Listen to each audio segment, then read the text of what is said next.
Persuasion, Shifters Forever. Written by Elle Thorne. Narrated by Megan Kelly.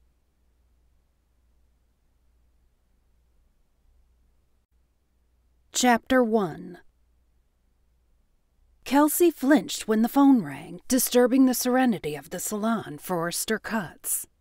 Chelsea, a stylist and one of Kelsey's friends, ran the brush over Kelsey's locks, pushing the unruliness into submission, merging the highlights with the dark lowlights. She sprayed a light mist over her creation. The scented spray filled Kelsey's nostrils. Astra, another friend, sat in the empty chair next to Chelsea's station, waiting for Kelsey. Chelsea, May, Astra, and Kelsey were going to lunch after Forrester Cuts. Chelsea wanted to talk more wedding talk. Yes, she was getting married to her recently acquired beau, Grant Waters. Kelsey didn't mind, even though weddings reminded her of what she didn't have anymore. She had to admit it was exciting to have a wedding at the grand reopening of the bed and breakfast May had recently acquired. The bed and breakfast was the reason Kelsey was in Bear Canyon Valley. Her mother and May were distant cousins, so when May needed someone to run the B&B, Kelsey's unused degree in hotel and hospitality provided an answer. It wasn't as though Kelsey didn't know what her mother was up to.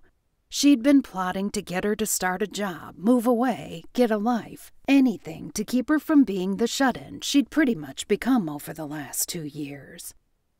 "I'll get my purse from the back," Chelsea said and headed away.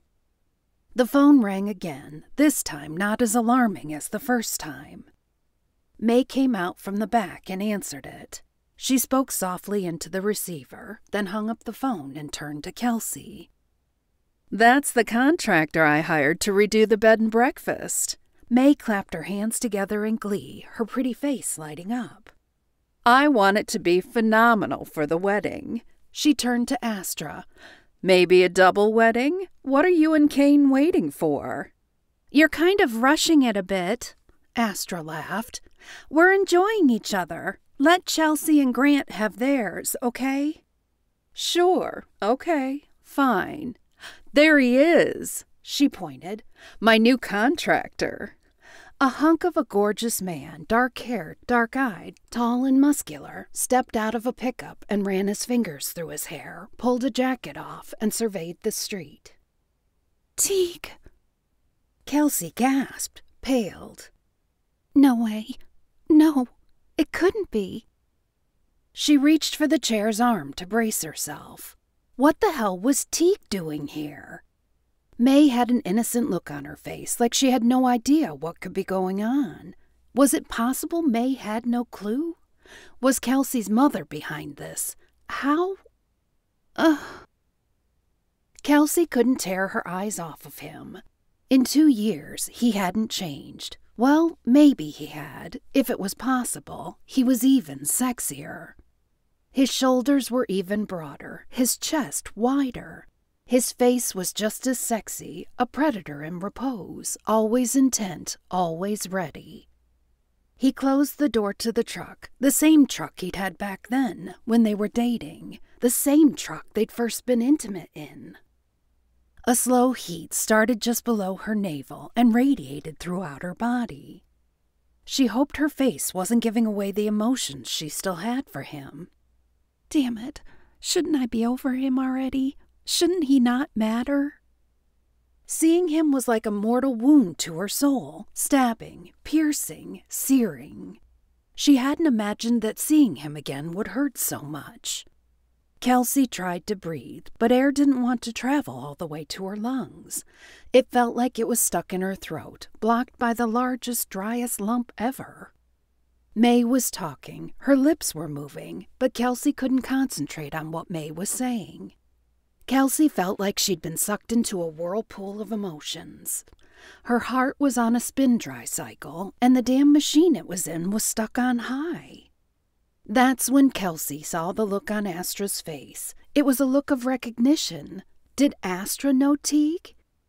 "You know him?" she asked Astra. Astra glanced at her. "No, she said, then her expression turned guarded. "Do you?" "I think."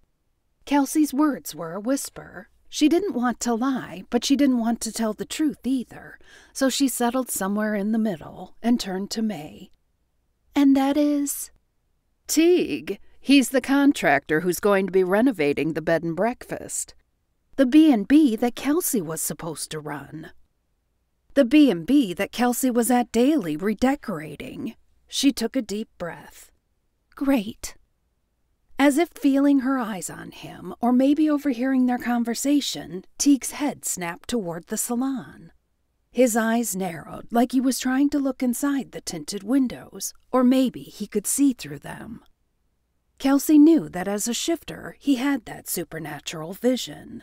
Maybe he could see her and was angry about her being here.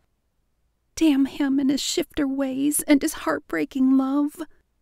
May stepped out from behind the counter. "I'll bring him here and introduce him." Kelsey wanted to come up with a reason to back out, but had no idea what to say. It didn't matter anyway. May was out the door and halfway across the street, waving for Teague before Kelsey could put a thought or an objection together. "Are you okay?" Astra put her hand on Kelsey's arm. "You look like you've seen a ghost." "I'm fine."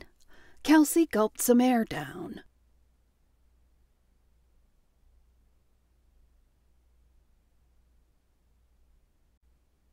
Chapter 2. A sensation pricked at Teague's nerve endings. His sensors were working overtime. "Teague!" May headed across the street, waving for him. She reached him and wrapped her arms around his waist, looking up at him. "Glad you could make it. Thank you." Teague gave her a hug in return.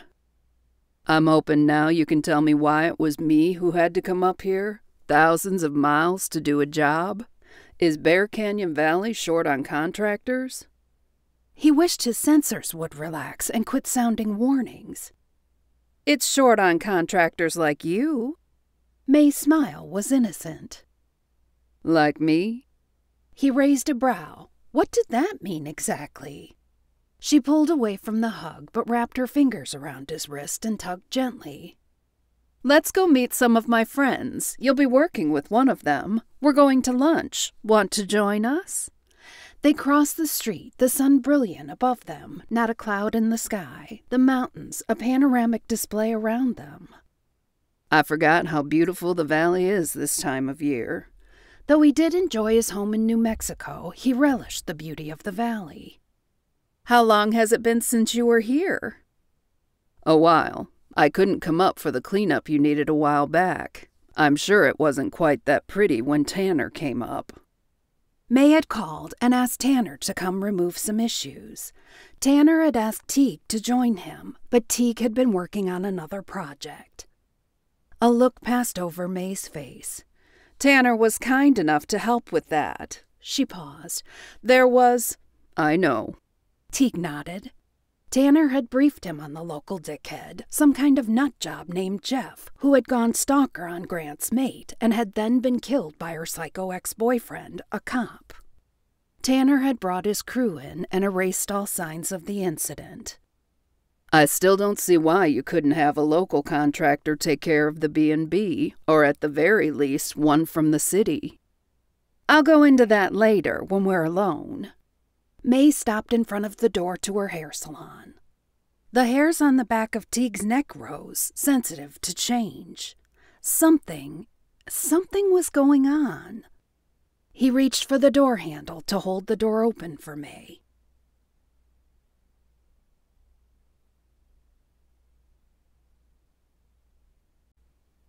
Chapter 3.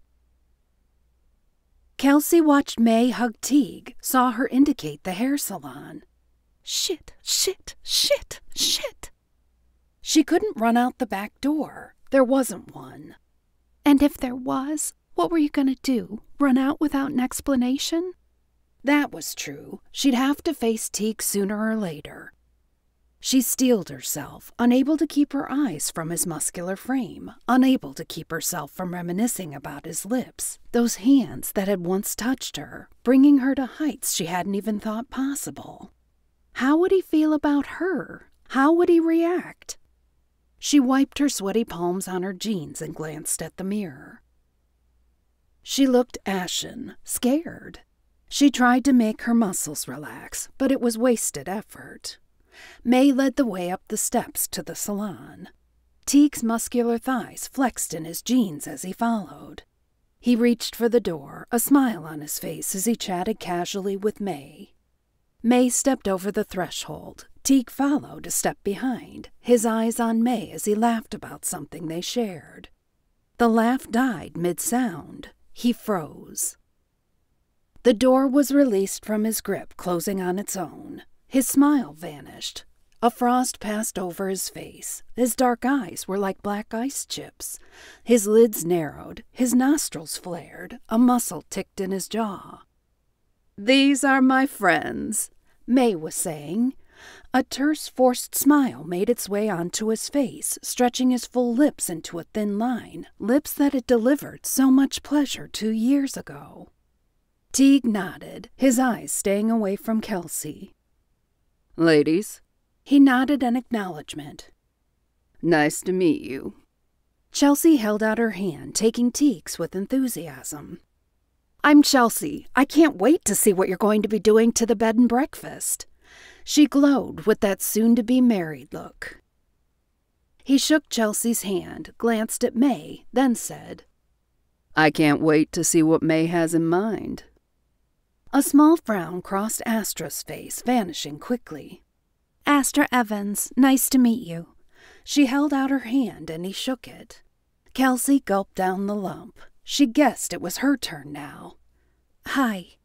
She gave a nod and kept her fingers tight on the chair's arm. Finally, Teague's eyes met hers. The intensity of his gaze was like a blast of hot air. She blinked and looked down at her shoes, studying them as if she had to memorize them for an exam. Work boots appeared on the floor in front of her, jeans almost touching her toes. She looked up. He was in front of her. He extended his hand, calloused, tan, sexy, a dusting of fine hair covering the bare forearm exposed by pushed-up sleeves. "Nice to see you." His voice was a low rumble that vibrated to her core, still touching every girly part of her with a need to be with him. "Yes." Her voice was a low whisper, and, feeling as if she'd been hypnotized, she put her hand in his. The shock of his touch almost made her gasp. His hand was hot, holding hers firmly. He released it abruptly and turned toward May as if the moment hadn't just happened. She looked down, eyes glued to the floor to keep her emotions from being read. Maybe it didn't feel like anything to him. Maybe he didn't care about her that way anymore. "What do you expect, you fool? You moved away, never said a word, never bothered to return his calls." "May, I'll have to pass on the lunch. I'd like to get situated. Might even catch up with Grant. It's been a long time."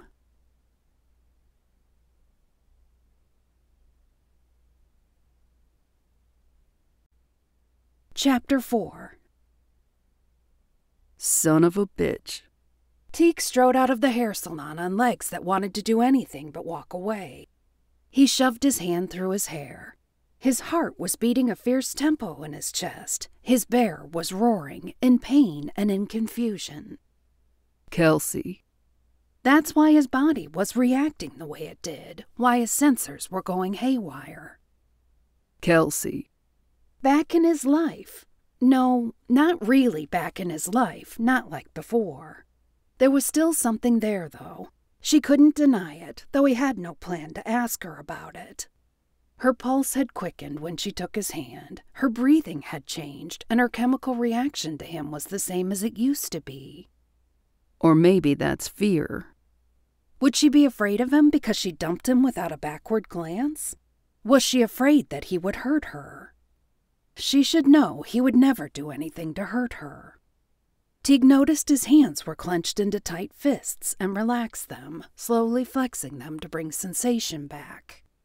He slipped into his truck and leaned his head back, closing his eyes. Think, Teague, think. He couldn't think. He couldn't concentrate on anything but seeing Kelsey.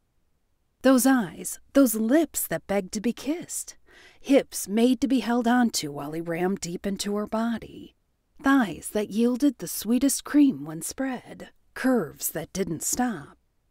Damn, damn, damn. He couldn't think about anything else but their history. The sex had been hot, the passion, the love, all of it was unbelievable. He felt the vibrations of footsteps, knew without looking that it was May and she was approaching. He opened the door just as she arrived and turned his head to witness her jump backwards, her hand extended to rap on the window to get his attention. Teague, it's creepy scary when you do that. She put her hand over her chest. Sorry, I felt your footsteps. Hey, a woman could take offense from that. She smiled, running her hands over her curves. I'm not that big. You're not big at all, May. You're just right-sized. You know what I meant, so don't be fishing for compliments. May laughed. You shifters in your senses. She turned serious. Want to tell me what that was about? You saying you don't know? I know I hired you to come here to work on my B&B. And you never said why it had to be me. Let's go to lunch. He had opened his mouth to refuse the invitation, not even sure what kind of excuse he was going to come up with, when she cut him off mid-protest. Just me and you, okay? He nodded. He trusted May, but he wasn't stupid. The pretty brunette had something on her mind. He caught movement out of the corner of his eye. Kelsey, Astra, and Chelsea were walking out of the hair salon and heading toward the cafe next door. May glanced at the women, following his gaze. Let's drive toward the city. We'll find a restaurant that will give us some privacy.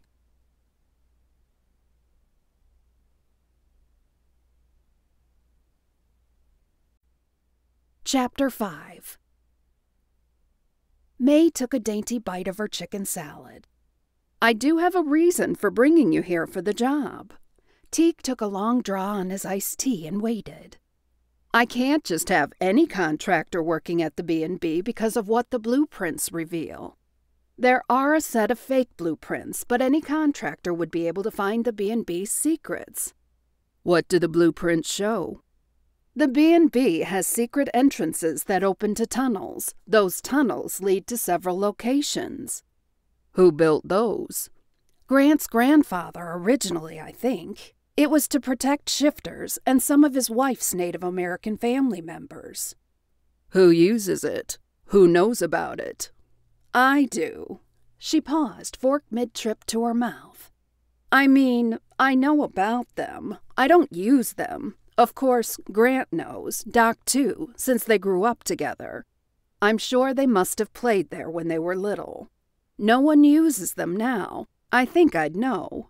It's not like we have many shifters in Bear Canyon Valley. Not like we used to have.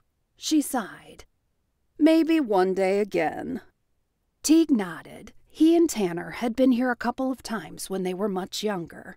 Back then, the valley had been full of shifters. Why'd they all move away?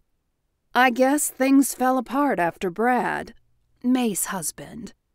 Without him and no council meetings, nothing. Everyone moved away. Mostly everyone.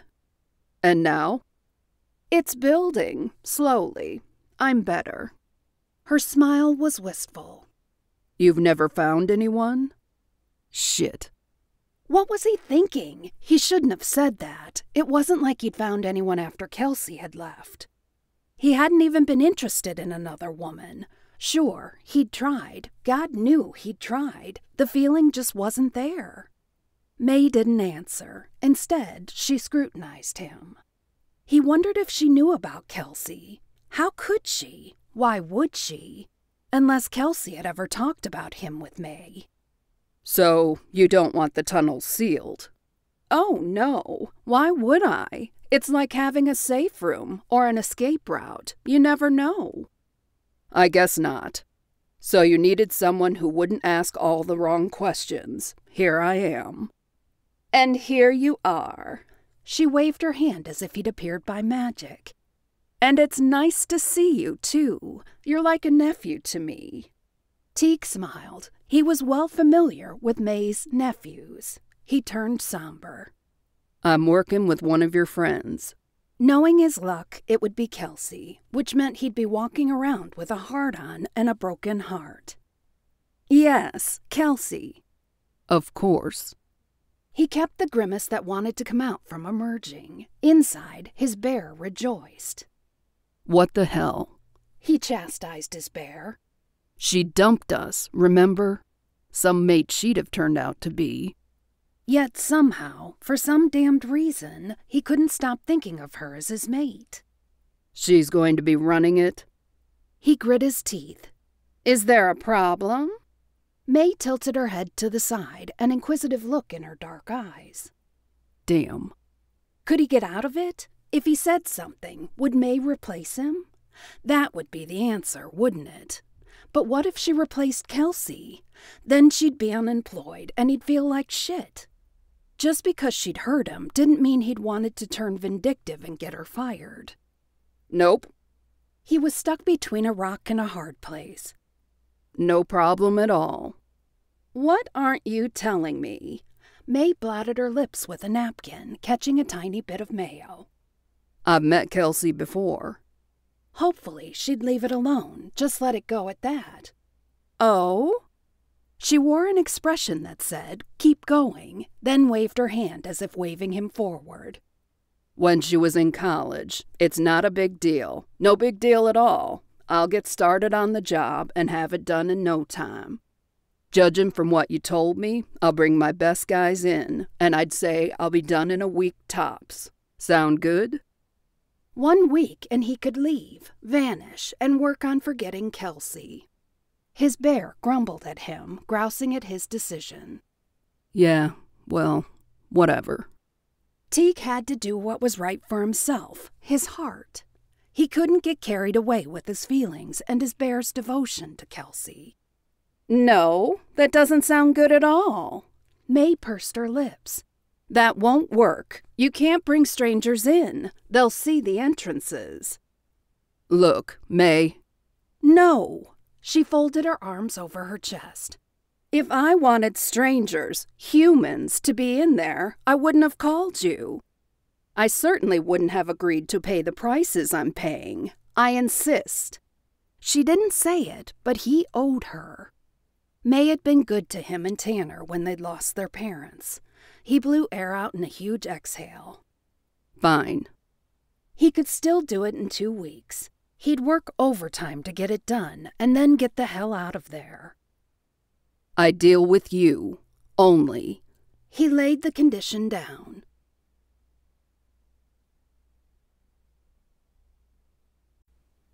Chapter 6. He's the one, isn't he? Astra said to Kelsey. The two of them ended up going to lunch alone. May had gone with Teague, and Grant had stopped by and picked Chelsea up to go to the city to look at a dress that had come in to the bridal shop. Kelsey nodded. Yes, he's the one. Astra and Kelsey had become fairly close since Kelsey came to the valley. Closer than the sister that Kelsey had never had. She'd never told Astra the name of the man who'd broken her heart, but she had told her she was dealing with heartbreak. You were together for 2 years? Astra asked. And you knew him really well? Very well, Kelsey confessed. Too well. That's why I had to leave. He's a shifter, Astra told Kelsey. I guess you knew that. That's why you left? Kelsey cocked her head, studying her new best friend. Yes, I knew he was.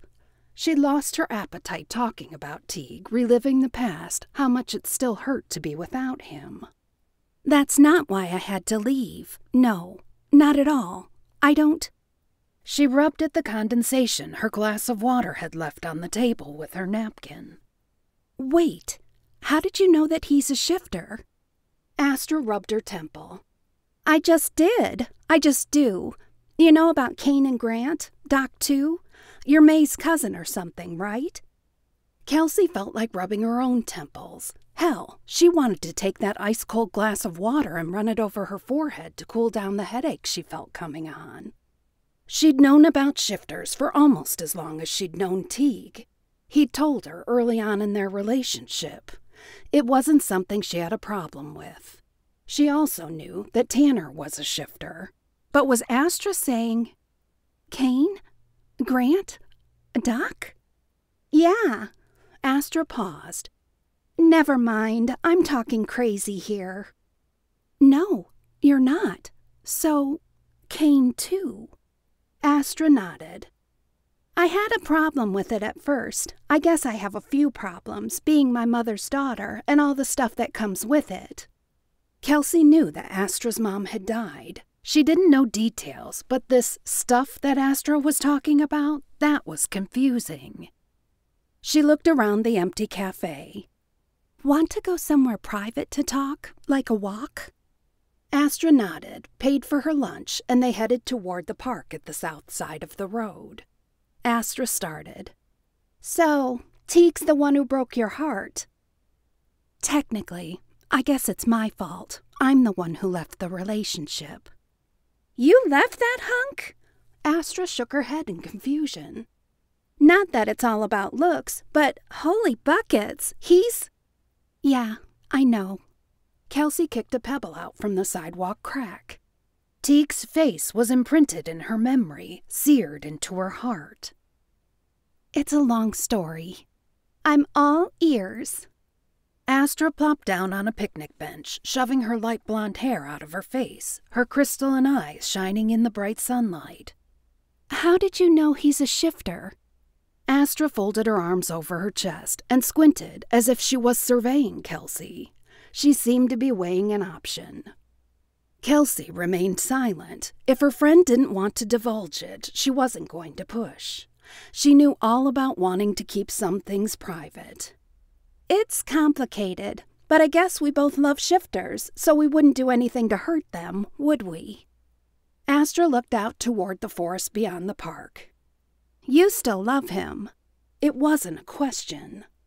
Kelsey didn't want to voice her reply. She didn't want to admit to it.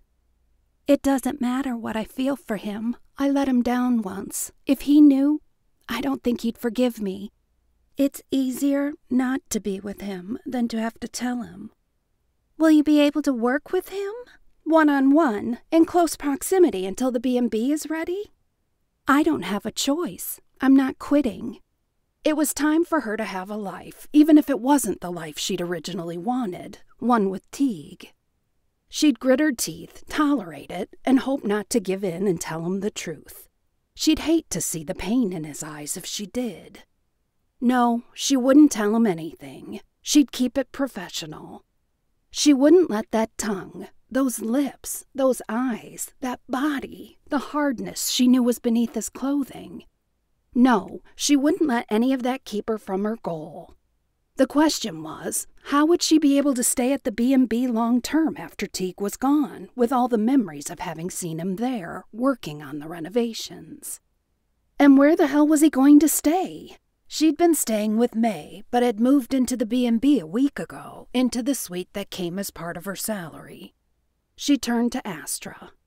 You don't have to tell me how you knew he was a shifter. Maybe one day Astra would want to. Astra smiled, a tender smile that was laced with sadness. When you were with Teague, did he get along with his bear? Odd question. I believe so. I never saw or heard any different. Did he ever shift in front of you? Kelsey nodded. Kane said he refused to accept his bear for a long time. He wouldn't shift. He said he shunned shifter societies, lived solo, on the fringe.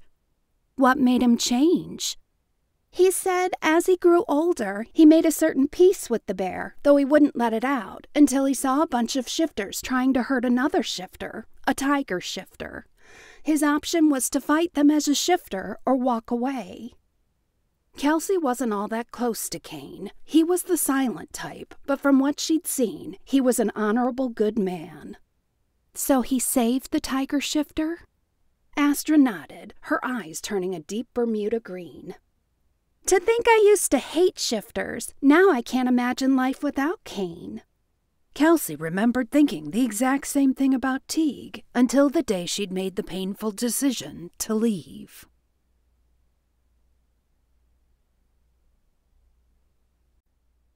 Chapter 7. Teague slipped out of the back door of the B&B and headed straight for the forest it backed up to. He shifted as soon as he had the cover of the trees and began a lope. It might have seemed aimless to a casual observer, but he knew what he was doing, blowing off steam, letting that pent-up energy leave his system. He'd probably need to do this a lot if he was going to be seeing Kelsey during the next week or 2 weeks. Even if he didn't have to talk to her personally, the fact that she'd be on the property, working, in sight, that luscious ass of hers tempting him, her beautiful, creamy curves, even when they were hidden by clothing, would drive him to distraction. Yep, he imagined he'd be on the prowl in the forest quite a bit. Too bad he couldn't seek release with a woman, any woman, but he couldn't. Neither his body, nor his mind, nor his heart, nor his bear was able to replace what he and Kelsey had had. He growled in frustration, swiping at a tree trunk with his paw, leaving gashes in the bark. He shook his bare head, reared up on 2 legs, and roared in anger and loneliness. Is it helping? Teague whirled around to face the human, his claws and jaws at the ready. He didn't want to hurt anyone, but he never knew when he was in his bear form if someone would try to hurt him. He knew that face. He shifted, launching himself at his old friend. Grant. He gave the other man a hug. Teague, it's been a long time. Grant looked him over. You look well, but you don't sound very well, old friend. Oh, that. Teague tried to blow it off. Hey, I know that emotion well. Until Chelsea and I bonded, I was out here frequently, doing much the same. It's a temporary fix, though. You know the permanent fix, right? Teague didn't feel like talking about women. One woman, Kelsey. It was a moot point. She'd decided 2 years ago that she didn't want him. He nodded, hoping Grant would get the hint. Grant must have, because he gave Teague a look. I'm glad May called you to work on the B&B. I didn't want to have to deal with strangers finding the old tunnels. Glad to have you in the valley. I'm not staying. Teague wanted to make that clear. I'm just here to help out. Then I have to get back home. We're having dinner tonight, all of us. You're coming, right? 8 o'clock. May mentioned it. I may pass on the whole dinner thing. It was a long drive. Astra and Kane are coming. Doc, too. He left the valley for a while after his wife died. Ugly circumstances. I'm not letting you slide. No way. I don't know. Maybe not. Teague still wanted out of it. Even though Grant hadn't mentioned Kelsey's name, he felt sure she'd be there. You can't disappoint May. Grant clapped him on the back. It's a short walk from the B&B, right by the salon. We have a private room reserved. Grant shifted into his bear and took off at a quick pace with a glance back over his shoulder, his brown eyes intense in his grisly face. Well, damn. Teague still didn't want to go. He shifted back into bear form. Now he had even more frustration to run off.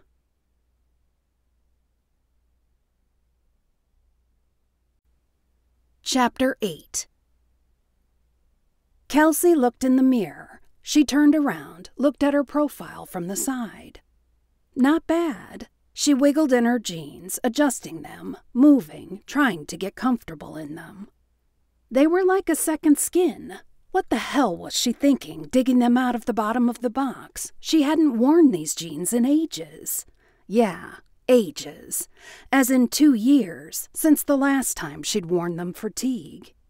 He'd loved these jeans, loved the way they flared out over her ass, emphasizing her curves. Would he still like them? Why the hell do I care? What am I trying to do, rekindle it? She looked at the thread that held the button in place. It wasn't the original thread. Teague had popped the button off the first time she'd worn the jeans in his haste to get them off her. She sighed, looked in the mirror again, and picked out a peasant blouse that dropped off the shoulder and showed off the tops of her breasts. The bra she'd chosen was perfect, making her seem a little fuller than she was. She wished she had the breasts to go with her hips. Again, why did she care? And especially when Teague used to say that she had the perfect amount, and who needed much more than her handful. She used to laugh and say with the size of his hands, her mounds looked smaller than they were. Teague had leaned down and licked her nipples as he watched her face. Damn, she'd have to change her panties. She shimmied out of the jeans. A tiny trickle slipped down her inner thigh. She wiped it away with her already damp panties and threw them on the floor, then bent over to her panty drawer. Damn him. She pulled another pair on and had turned around to reach for her pants when she heard something. She froze, then turned slowly.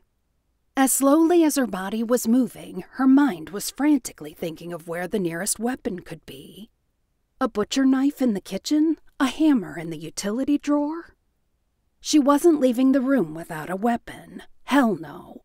She grabbed the lamp from the nightstand, jerked the cord out of the wall, wielded it like a baseball bat, and slipped out of her bedroom door. She collided with a figure. A hell of a large figure with a solid chest. Raising the lamp, she reared back and swung.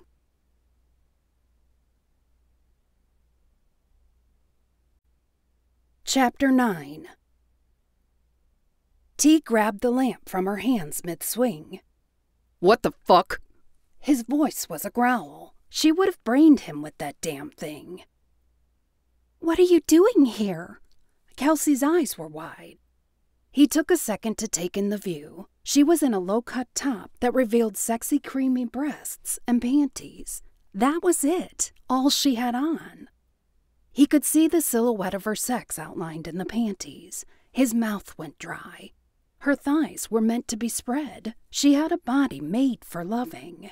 Then it occurred to him, was it possible she had someone?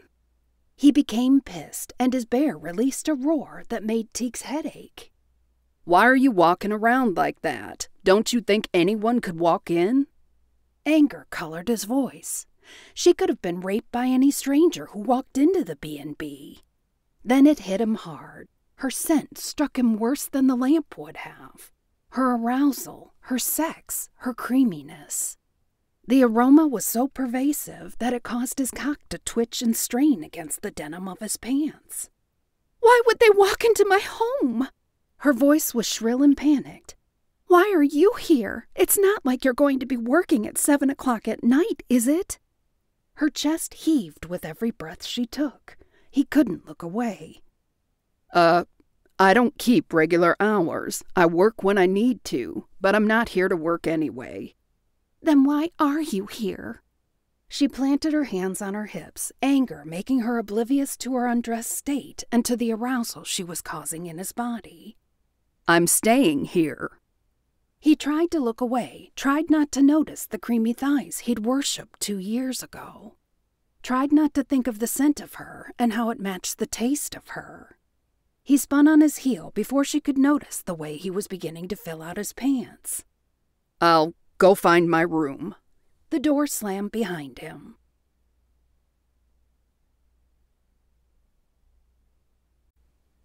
Chapter 10. Kelsey leaned against the door, completely out of breath. Her reflection in the mirror across the room confirmed her paleness from being afraid and her arousal at seeing him and his reaction to her. A flush had crept up to her chest and cheeks. She grabbed her jeans and heaved them at the mirror. They caught on a figurine on the dresser, yanking it down with a crash. "Damn him," she muttered under her breath. She knew he'd be smiling about her clumsiness. She retrieved her jeans, slipped them on, and stomped toward the front door, grabbing car keys and her purse along the way. She was going to have a good amount of vodka tonight to make her forget things she shouldn't be remembering. At least she'd be safe with friends and wouldn't have to worry about that sexy man who couldn't hide his attraction to her. Didn't he know that made it more difficult to keep away from him? And she had to keep away. If she brought him back into her life, she'd have to be honest with him. She couldn't handle the disappointment and pain and rejection she was certain he'd feel. He'd be right to send her away. She'd done something unforgivable.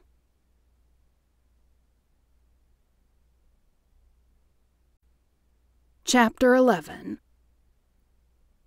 Teague stepped out of the shower. As tempted as he'd been to rub one out in there, based on memories of Kelsey and tonight's tantalizing display of flesh, he hadn't done it.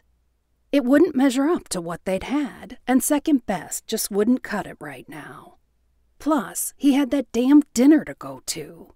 He was pretty sure that was what she was dressing up for, unless she had a date? The bear reared up in him, seeing red. No, he wasn't going to let his mind go there. He rummaged through his suitcase. It wasn't like he'd brought anything extra nice to wear. He shoved his arms into a long-sleeve button-down and picked out his best pair of jeans. Translation, the ones that had seen the least abuse. He glanced at the clock, 7:45. Shit. He ran his fingers through his hair that was still damp, ignoring the mirror. He listened for Kelsey, but he was pretty sure she had left. There was no sign of her heartbeat within range, no sign of anyone at all. This would have been a great time to explore the B&B with no one around. Too bad he had to go. He looked at the blueprints May had given him. He didn't want to leave them lying around, not when she'd stressed how important it was to keep the tunnels a secret. He'd store them behind his seat in the pickup. Shit, he'd forgotten to ask if Kelsey knew about them. If she didn't, she would sooner or later. She was bound to see something if she worked and lived on the premises. Unless the entrances were that well hidden, he couldn't wait to look into it.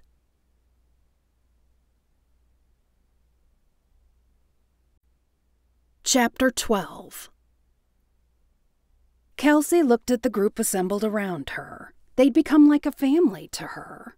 Not that she didn't have a mother, an interfering mother, since Kelsey was sure that the reason May had offered her the job was because of her mother.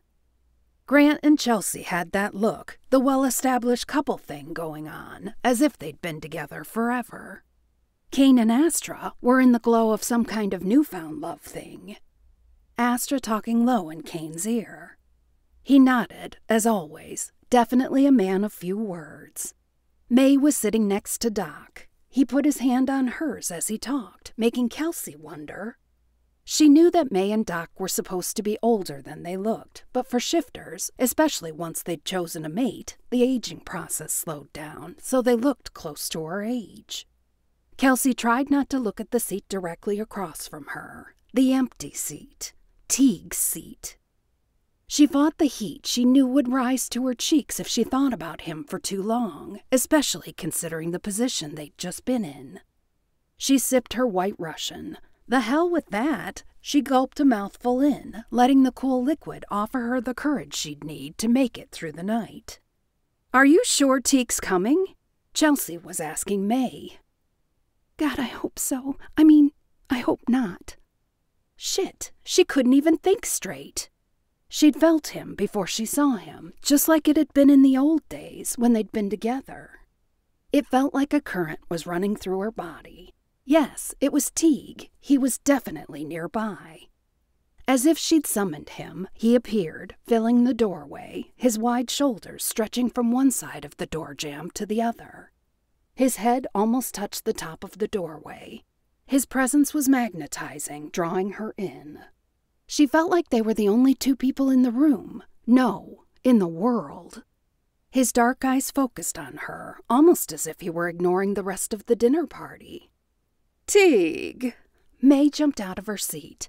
The men all rose, and the women followed.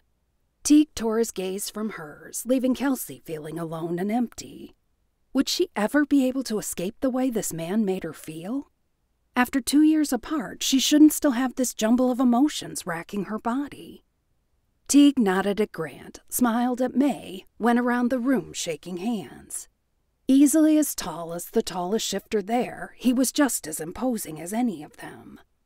Kelsey reminded herself to breathe. Finally, he was next to her. "Kelsey?" He nodded, extending his hand, engulfing hers in its warmth, sending shocks throughout her body. "Glad you could make it," Grant said, and a look passed between him and Teague that alerted Kelsey to their friendship. These two weren't strangers to one another. They ordered dinner. Kelsey pointed to something on the menu without even reading it to get the process over with and everyone's eyes off her. She remembered that Teague could always read her emotions from her pulse. He'd said that he could feel her pulse from across the room, so she fought with her heart rate mightily, keeping it steady, keeping her breathing regulated. When the bread arrived, she kept her mouth occupied with dainty bites so that she didn't have to talk. She smiled and looked at everyone but Teague. Feeling his gaze on her, burning into her skin, she still resisted the urge to look up. If she did, the breathing, the heart rate, the pulse, all of that would go to hell at a rapid pace. Conversation flowed around her, but she partook little, choosing only to eat and keep her eyes off the dark-skinned hunk who still made her blood boil. "Does anyone know if the bear's been seen again?" May was asking Grant. Kelsey tried to listen in, though she wasn't particularly interested, not with Teague so close, just across the dinner table, making her feel things she had no business feeling. "No," Grant answered. "But they saw prints. The ranger said she has a cub." "Do you think it's a shifter?" Astra asked. "Hard to say, but why would a shifter be traveling with a cub in bear form?" Doc shook his head. "She must be hungry if she's this close to town. I hope it doesn't get her hurt." Chelsea murmured her agreement, nodding. The waiter appeared and began to serve the food. For the life of her, Kelsey couldn't remember what she'd ordered. He asked her if she'd chosen the chicken Florentine, but all she could do was nod and hope that she was right. The food tasted like cardboard, but not because it wasn't well prepared. She simply couldn't pay attention to anything but trying to control her feelings. "How long will you be in town?" Astra asked while they were having dessert, pointedly catching Kelsey's eye. That was one thing that Kelsey did pay attention to. She was thankful that Astra was looking out for her. It would be for the best if Teague were gone before. "Probably 2 weeks at the most," Teague answered, his voice measured and controlled. "Oh, no, you have to stay for the wedding," Chelsea exclaimed. "Grant said you two were friends when you were younger. You have to stay. He said you have a brother, Tanner. We should invite him, too." "Crap. No, say it isn't so. Please let Teague say no." "Not sure. My projects will allow that," Teague said. Kelsey looked up, the tone of his voice piquing her interest. His dark eyes scrutinized her. She stared at him. He didn't turn away, and she'd be damned if she would. She loved him. She couldn't be with him, but she couldn't stop loving him. She stabbed a piece of pie with her fork and shoved it into her mouth. Teague's eyes followed her action, his gaze glued to her lips. "Stop it." If only he could read minds. Right, if he could, he'd know everything now, wouldn't he?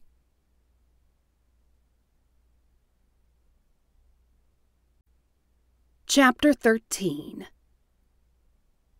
Teague stared at Kelsey. In that split second, when she'd stabbed her dessert with her fork, he'd made a decision. There was no way in hell he was leaving Bear Canyon Valley without an answer. He would know what she'd been thinking when she left him, why she'd left him. He wanted to know why she'd destroyed them. He'd do damn near anything to get that answer. He turned toward Chelsea. "I'll see what I can do about extending my stay." Kelsey's gasp said it all. Her jaw dropped for a split second before she caught it. What she didn't catch him rectify in time was the way her pulse jumped at his statement. He turned toward her with a resolute look on his face. "I'm sure I have enough business to keep me here for a spell. Chew on that, Kelsey." He gave her a smile that let her know this decision was all about her. Then he had to turn away before the naked pain in her eyes made him change his mind and lose his resolve.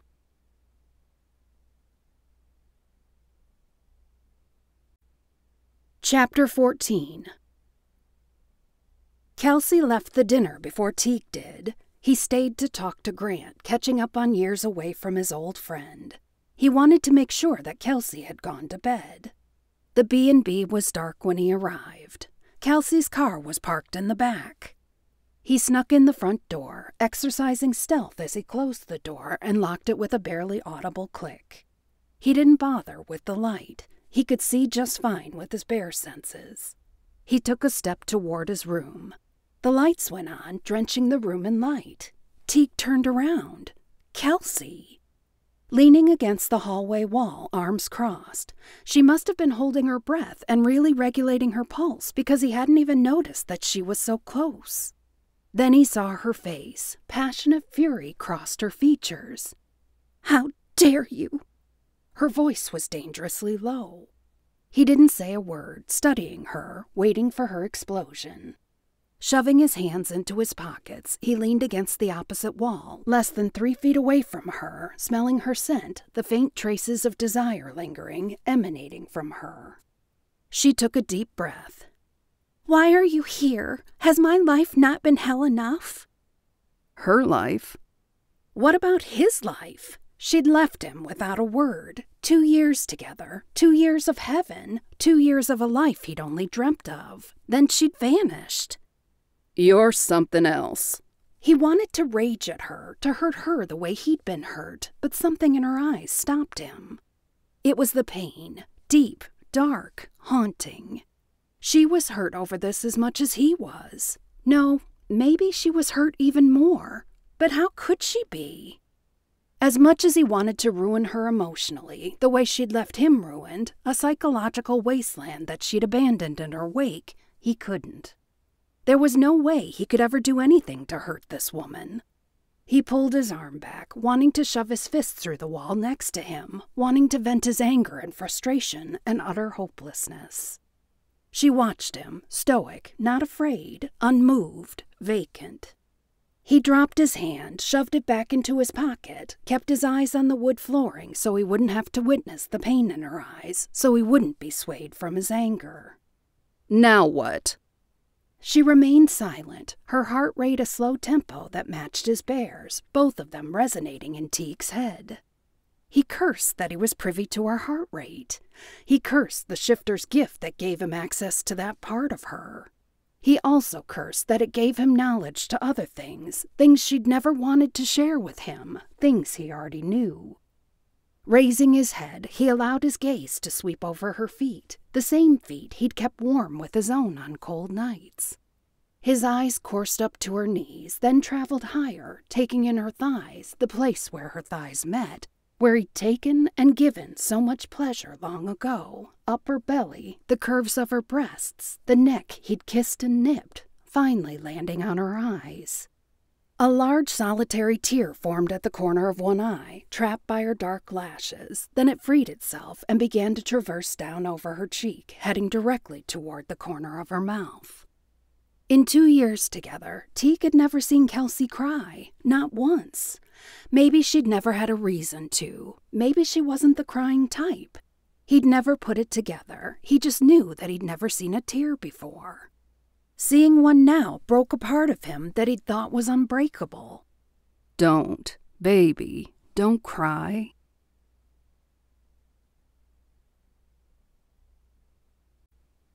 Chapter 15.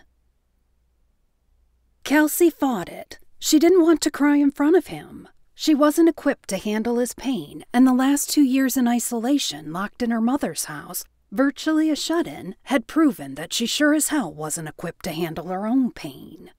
She would have run away the moment she felt that tear squeeze out. She'd have run and buried her face in a pillow, but something rooted her to the spot. She was anchored there as surely as her heart was anchored to Teague's. "Don't look up," she prayed. "Please don't look up." But he did. He looked up and saw it. She'd hoped for a brief second that he wouldn't see it, but she should have known better.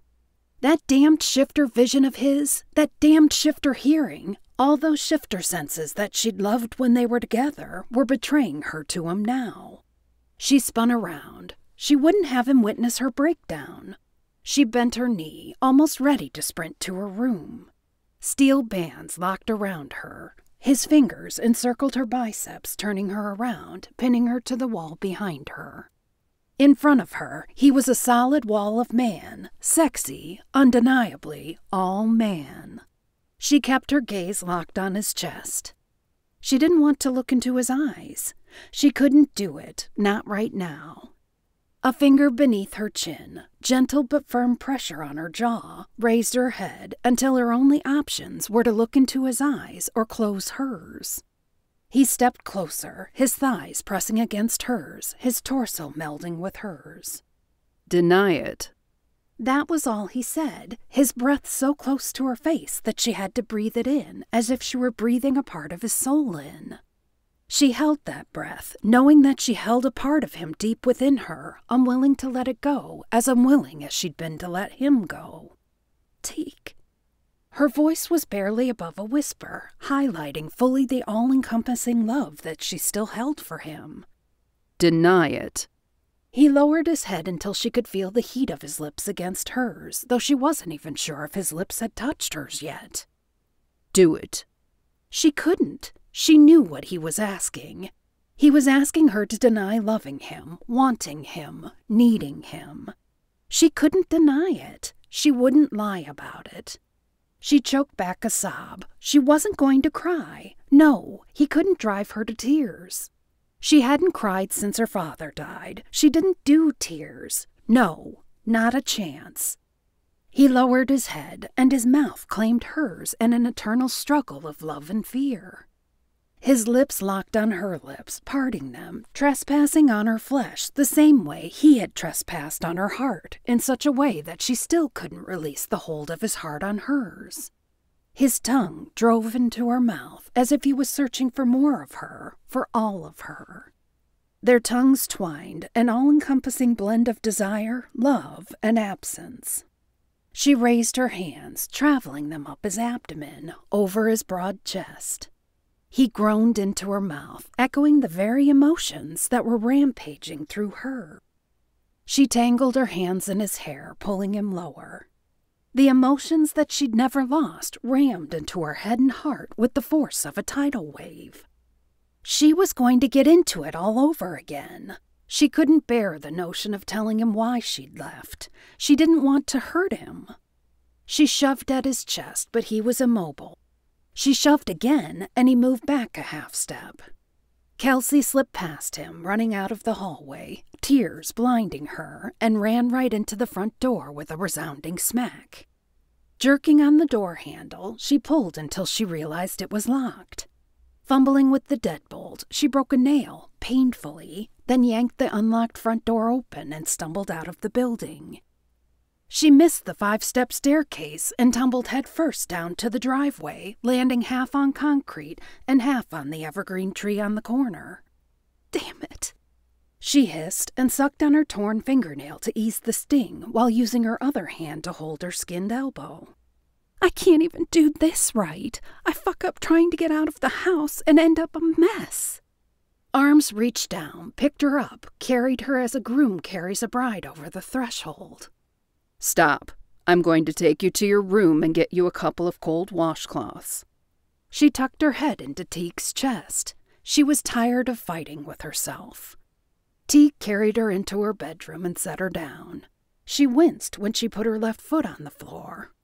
"Let me take a look at that," Teague said after she'd sat on the edge of the king-size bed. He removed her sock gingerly and looked at her ankle. "It's a little bruised." He swung her legs onto the bed and placed pillows behind her back. "I'll be back with ice and a couple of wet cloths for the elbow."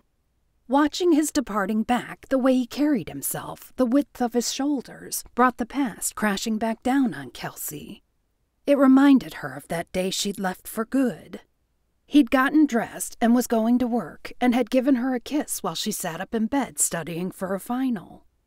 He had no idea of the torment she was going through that day, no notion of the painful decision she'd made. He'd turned, walked away with a smile on his face, and that was the last time she'd seen him.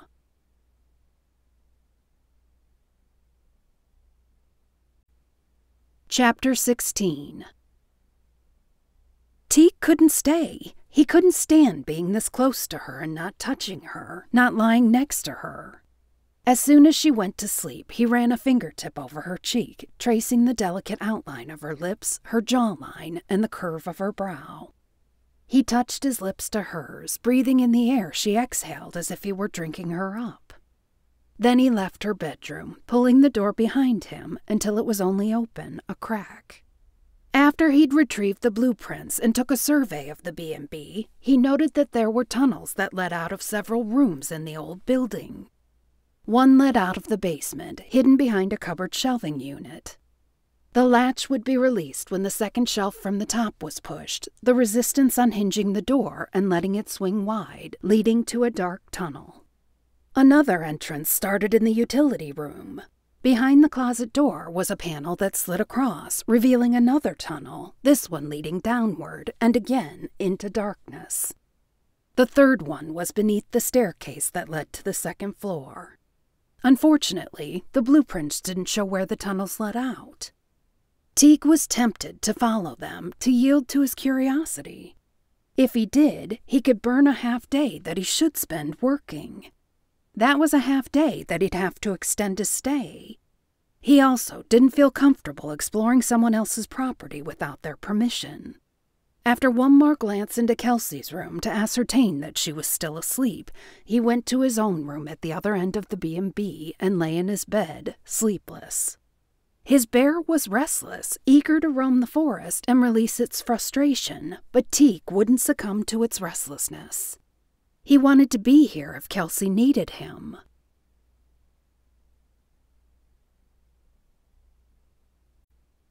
Chapter 17.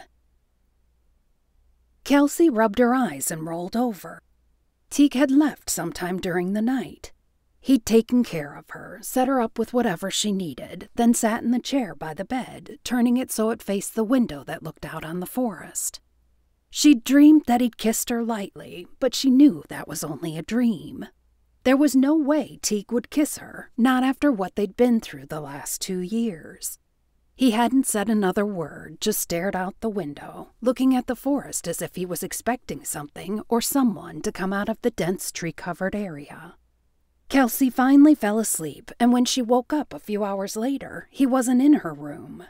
Something that sounded like a roar in the distance had awakened her, but she wasn't sure if she'd heard it or dreamt it. She wanted to talk to him, wanted to hear his voice, but she knew that the only thing he'd want to talk about was what had happened between them.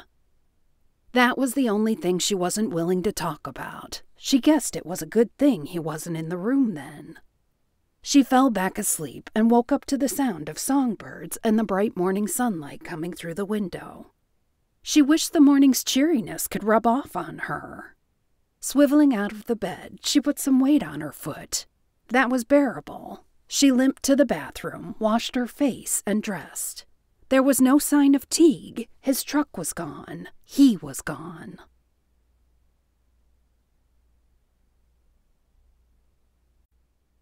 Chapter 18. A heartbreaking, lonely, and confusing week later, Kelsey took a sip of her coffee. It should have been perfect. The whole day should have been perfect. She looked out the window at the brightness of the sunshine, the majesty of the mountains in the background. She sighed. She couldn't get her mind off of Teague, off the fact that he'd stayed away, avoiding her for so many days. After that kiss, Teague had been scarce, working, staying out of her way. 2 days went by that way, no Teague. Only a truck and the sounds of hammering.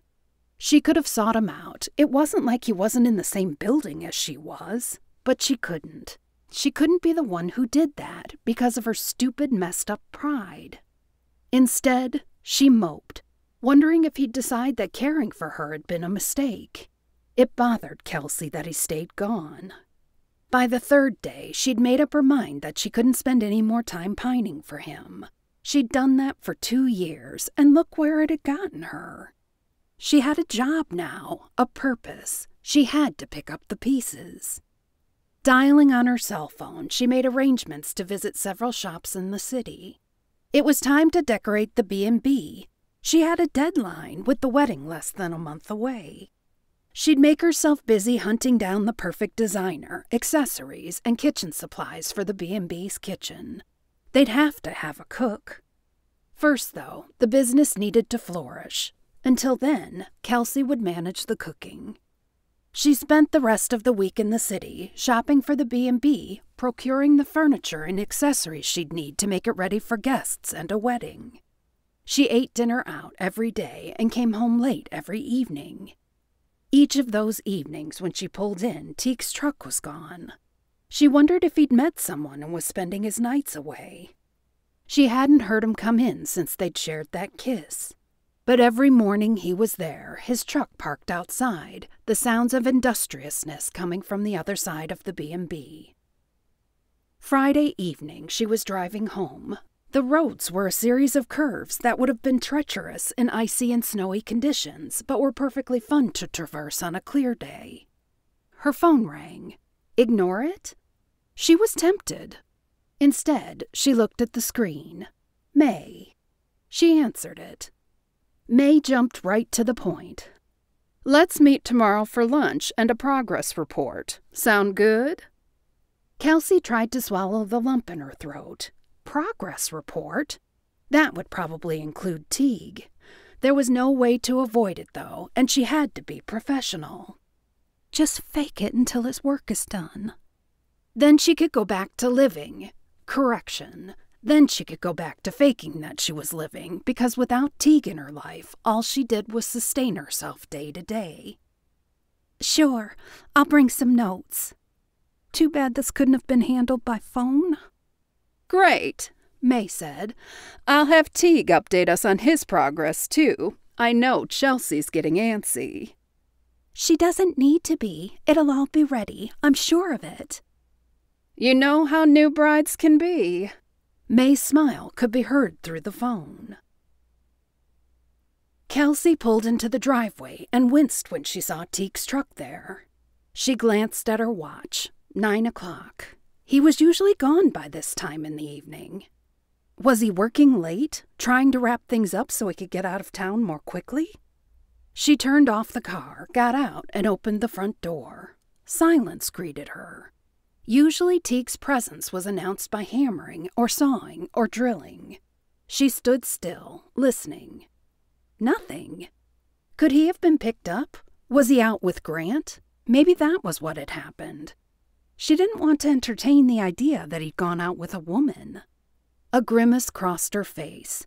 No, she didn't want to entertain that idea at all. She noticed a light on upstairs. She hadn't been up there yet. Since he'd started, she'd been giving him space, avoiding him, really. But now she was curious about what he'd done. She took a step toward the staircase. Then she shook her head. No, best not to do that. She swerved toward the kitchen, dropping her purse on the chair in the hallway.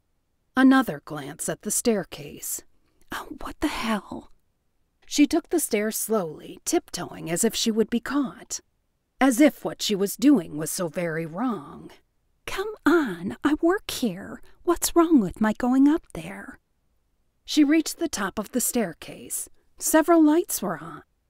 There, she could use that as an excuse for coming up here. As if I need an excuse to visit the rooms in the inn that I'm supposed to be in charge of? She scoffed at her own ridiculousness. She surveyed the waiting room at the top of the stairs. He'd done a wonderful job.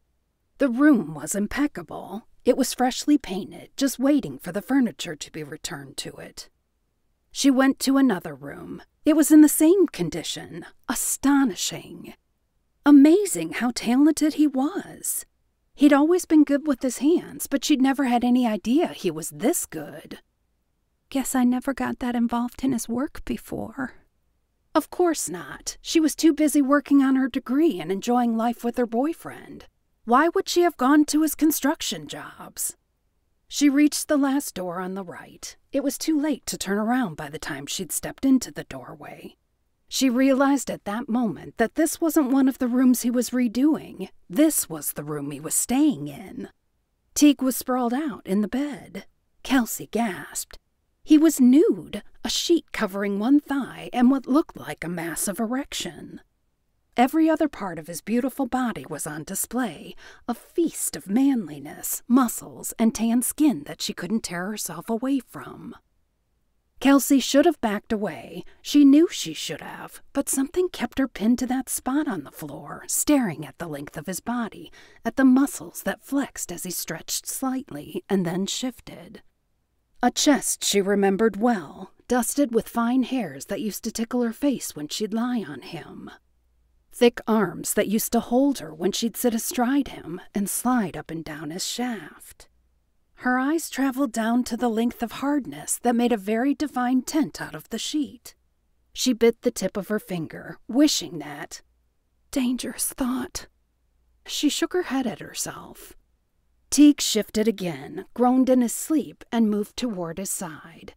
The sheet slithered lower and lower, revealing his thickness, the mushroom head she'd caressed with her tongue, lips, fingertips, the thick shaft she'd taken in deep and milked.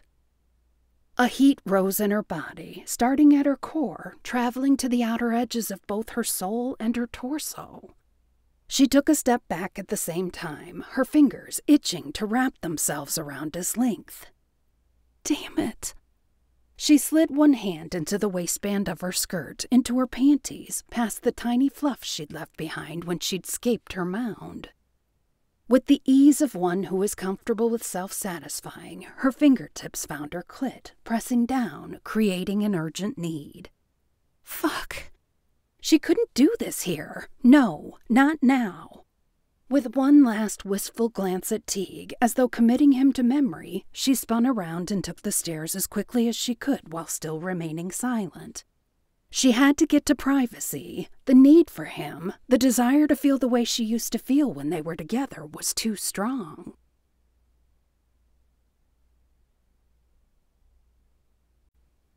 Chapter 19. Teague woke up. No, that wasn't what happened exactly. His bear woke him with a growl that escalated into a roar which made Teague want to cover his ears. But covering his ears wouldn't do a damn thing to silence his bear, and he knew it. The sound was coming from deep within. He sniffed, and the bear sniffed with him, though the bear already knew. Kelsey, her scent, her sex scent. The bear rumbled half in satisfaction, half in anticipation. Why would he smell her sex up here? Teague looked around him. He'd fallen asleep, the lights still on. He didn't hear any noises, but he felt her pulse, though it was faint, somewhere in the building. He jumped up, threw a pair of shorts on, and made his way down the stairs, quickly but silently, the whole time inhaling her scent, teasing his bear. Hell, teasing himself, too. Damn, that scent, that taste. He'd missed it. He paused at the entrance to her part of the B&B. His nostrils flared. His dick twitched in his shorts, harder than it had been when he woke up. It was as if every part of him was connected to her sex. His bear, his cock, his body, his heart, his soul. Damn it, for fuck's sake, why couldn't he shake this woman from any part of him? His bear grumbled an answer that didn't provide any satisfaction. He knew she was his mate, but what he wanted meant nothing if she didn't want it. A groan grew in his chest. He pushed it back and stepped closer to her doorway, closer to her scent. He shouldn't impose on her. He shouldn't cross into her area or past her boundaries, but he was helpless against the drive of his nature and his bear. He took a step forward with stealth, feeling uncomfortable, but at the same time feeling very right about what he was doing. He glanced into her room, saw the large mirror, and in the reflection, he saw Kelsey, leaning against the wall, her mouth open in a pant, her face the picture of ecstasy, her hand and her skirt moving at a rapid pace. His pulse picked up speed, matching hers. His hand drifted down to his cock, hard and pressed against his denim shorts. He snapped the button open and slid the zipper down with a tiny hiss, not worried she'd hear him over the sound of her straining breaths and low moans. Taking his length out, he ran his hand over the head, imagining her doing that, visualizing her hand on him, her mouth on him. With a quick jerk, Kelsey arched her back, bent her legs, and let out a long, sensual moan with her climax. She collapsed against the wall, then slid down it, her body spent. Teague stepped backward. All he needed was for her to see him stroking his cock while she pleasured herself. What the hell was he thinking? He stepped back a few more paces, then turned and headed out the front door, closing it slowly as he exited. He ran for the cover of the woods, his erection creating a discomfort that was almost unbearable. Shifting as soon as he'd reached the trees, he began to run to exhaust the passion and lust he and his bear had for Kelsey.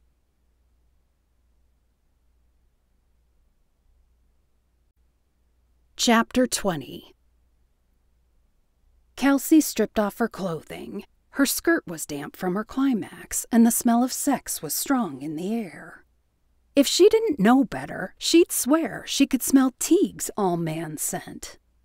Yeah, crazy thought. Of course she couldn't. Doing herself was nothing like being with Teague. Her memory wasn't faulty at all. She remembered their sex in Technicolor. Damn. She jumped in the shower before she could become horny for him all over again. She wondered if it wouldn't be better for her if he were gone. Nah, not a chance. It was as if she'd forgotten how to live in the days since they'd split up. Now everything was so much more vivid and alive, including her. She scrubbed at her body, leaving her skin flushed and pink from the effort, then donned her bathrobe, towel-dried her curls, and headed to the kitchen. She hadn't really had much to eat today, and her stomach's growls had reminded her of that. She walked into the kitchen, squealed, and wrapped the bathrobe around her body a little tighter. Teague was sitting at the kitchen table, his arms crossed over his chest, his eyes taking their time to travel up her body from toes to wet hair. His face turned darker, his dark eyes blacker, the way they always did when he was aroused. She felt heat rise to her cheeks, and not even the cool evening air coming from an open window could chill the flush away. Except for seeing him while he slept, his hardness very evident, Kelsey hadn't seen Teague since that night of their shared kiss. She had no idea what was on his mind. All she knew was that he'd avoided her as if she was carrying something contagious. She tried to work up something to say, but she couldn't. It didn't help that she was embarrassed by what she'd done, masturbating to her memory of him, even if he didn't know about it. He stood. "I didn't mean to disrupt your evening." Disrupt my evening? God, he'd disrupted her life, her heartbeat, her everything. And he was worried about her evening? It's fine. She ran shaky fingers through her hair. I was going to get a quick bite. It's been a long week. He licked his lower lip. He always did that when he was thinking of something that made him uncomfortable. She wondered if he remembered what that did to her. Probably not. Teague shoved his hands into his pockets. I won't get in the way. I guess May called you? Kelsey nodded. She wants to get together tomorrow to discuss the progress. She called you about that too? Yeah, I'm almost done. I'll be out of your hair soon. He said it as if he believed that she didn't want him around. Don't I? It wasn't like she'd done anything to show him any different. How can I? If I do, then I'll be leading us back toward being together again. Not that she believed he'd want her back, not after what she'd done to him, and she couldn't blame him for that. Okay then. See you tomorrow. His long legs took him out of the room. She watched his ass with regret as it went down the hallway, his broad shoulders held straight. The front door opened, then closed behind him. The sound of his truck pulling out broke her dam. A flood of tears rushed to her eyes. Fuck! She pushed the tears back, refusing to give in to them, and picked up her cell phone, appetite gone. Astra, what are you doing tonight? Want some company?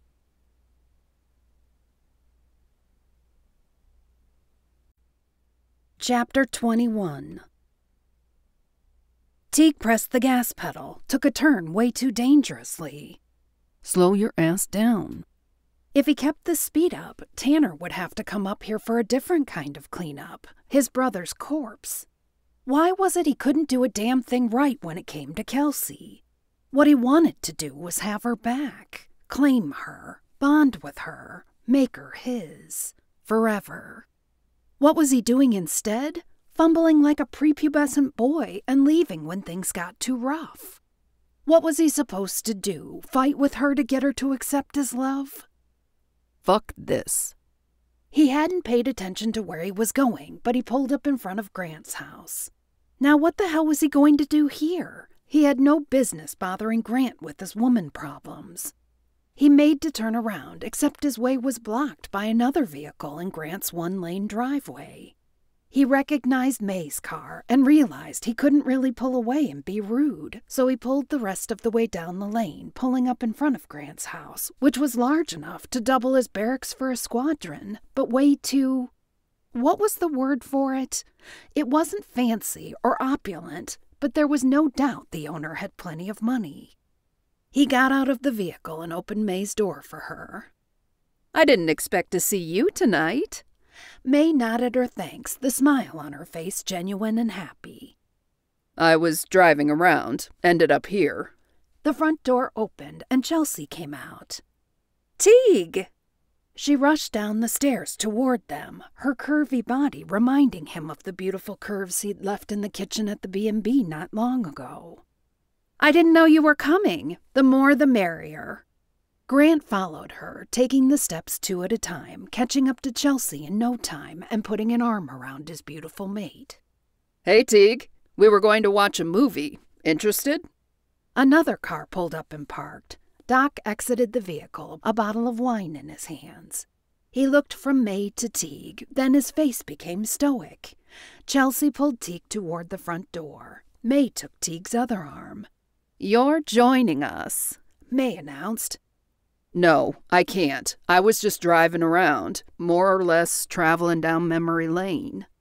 This looked like a double date. If it was, he didn't want to be a party to messing it up. Plus, he wasn't good company. He pulled away from the two women. He really wanted some alone time. At the most, he'd be willing to share a thought or two with Grant, but he wasn't up for a social scene. I need to get to bed early. Can I pass? Chelsea pouted. Grant wore a concerned look. May looked askance at him. The only one who didn't seem unhappy at his leaving was Doc. It wasn't so much that he seemed to be happy to see Teague leave. He just didn't seem thrilled that Teague might stay. Teague opened the door of his truck. I'll see you tomorrow, May. He saluted in a quick wave and got in. He would call Tanner, but he knew already what Tanner would say. Tanner was way more aggressive than Teague. He'd have said, the hell with what Kelsey wanted, just drag her ass to a cave or something and claim her. Don't tempt me.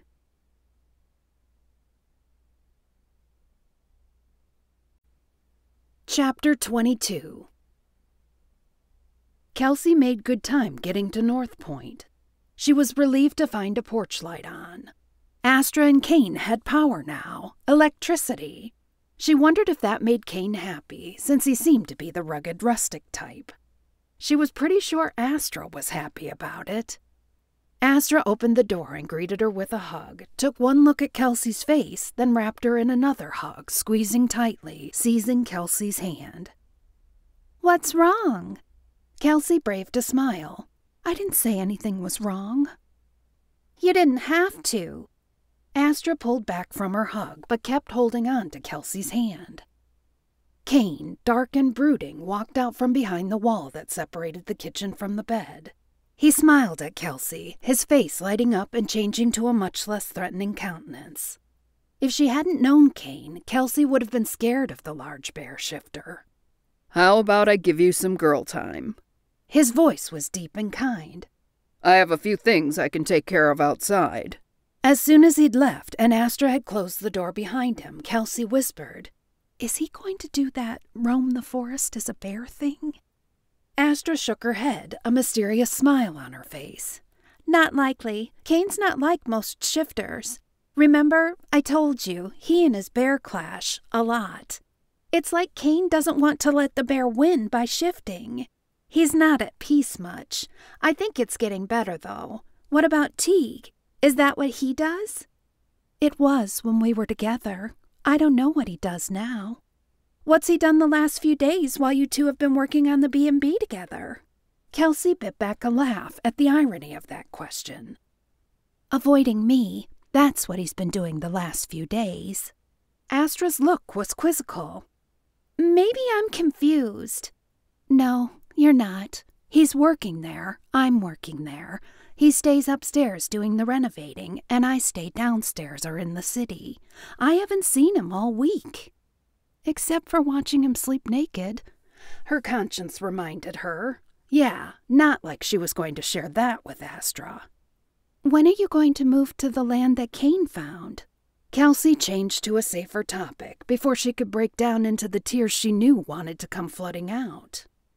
We're closing on the land next week.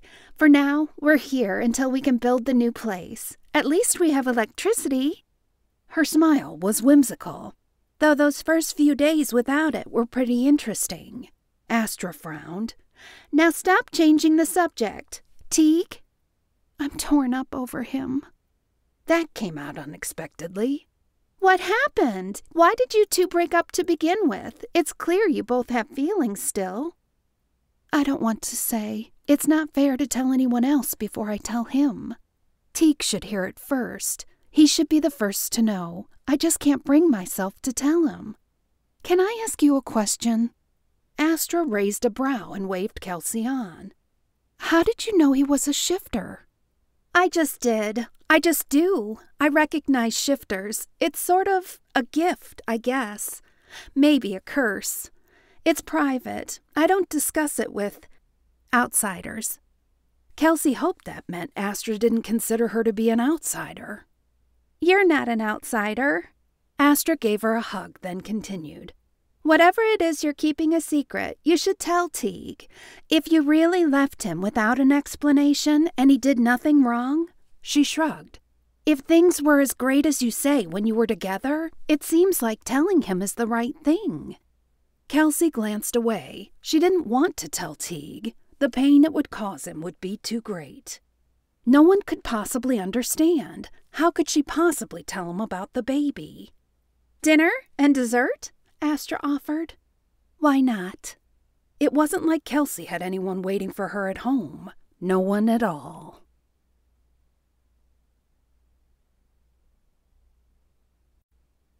Chapter 23. The next morning, Kelsey woke up early, though she'd been at Astra's late. Last night, when she'd arrived at the B&B, there were no other vehicles in sight. Teague had stayed gone. A pang struck at her, sadness tinged with a bit of envy and hope that no one else was with him. She'd set her alarm for early and had gotten dressed to be ready for May's visit. There was still no sign of Teague's vehicle when she looked out the window. Wherever he'd gone, he'd stayed the night. Kelsey looked at her phone. A text from May. She was on her way over. Great, just great. And Teague wasn't here. What was she supposed to tell May? I rubbed one out while he was asleep in the other room? Or, I haven't talked to him much because I left him 2 years ago and he's avoiding me now. She paced around the room. She didn't want May to think negative things about her or that she wasn't capable of maintaining professional business relationships. She blew an exasperated breath out. The crunch of tires said it all. Time to face the music. She opened the door with what she hoped was her most welcoming smile. Teague, looking like he'd spent the night in a bar, or, God, who knew what? What the hell, Teague? May's on her way. What am I supposed to tell her? He gave her a look like she'd gone crazy. About what? You. Me. The way you look. The way we haven't worked together. The fact that I don't know anything about what's going on upstairs. I don't even have an update for her about a B&B I'm supposed to be running. Kelsey bit back a curse word or two she wanted to throw his way. Hold on. Back up. I'm doing my job. The renovations are coming along just fine. There's nothing else to be said. Kelsey grabbed the porch's banister, squeezing it tightly, ignoring the corner that dug into her palms. "Never mind." "Really?" Teague came closer, his body almost touching hers. He smelled like the outdoors, like a man should, she had to admit to herself. "Look." He put his hands over hers, uncurling her fingers, but not letting them go. "You're way too upset about something there's no reason to be upset about." His breath was warm, stirring the tiny hairs at her temple, tickling her skin. She wanted to close her eyes and cherish the moment, but at the same time, another part of her wanted to scream out the frustration and nerves she had over being around Teague, over holding her secrets in. She turned away from him but didn't step away. She stared at the mountains, the majestic view that she'd see every day, even after he was long gone. She'd be left behind to remember that he'd been here. The beautiful view would become a cruel vista, a reminder that he'd been here once with her. Kelsey tried not to envision herself as a lonely old woman, watching the mountains and thinking of the man and his bear she still loved. She sighed. It was as if she'd never be able to leave her memory of him behind, no matter where she was. Inside, a part of her crumbled and died, as surely as her heart had 2 years ago, when she'd buried her secret deep inside. His arms encircled her, his hands resting on her abdomen. The irony of how close his hands were to the baby she'd once carried almost pushed her over the edge. She pulled forward to escape his hold, but was blocked by the banister. Backing up would send her further into his embrace, closer to his body. "I'm fine." She steeled her voice, then she uttered the words that cost her the most. "Please, let me go." He didn't, not right away. Then he did suddenly.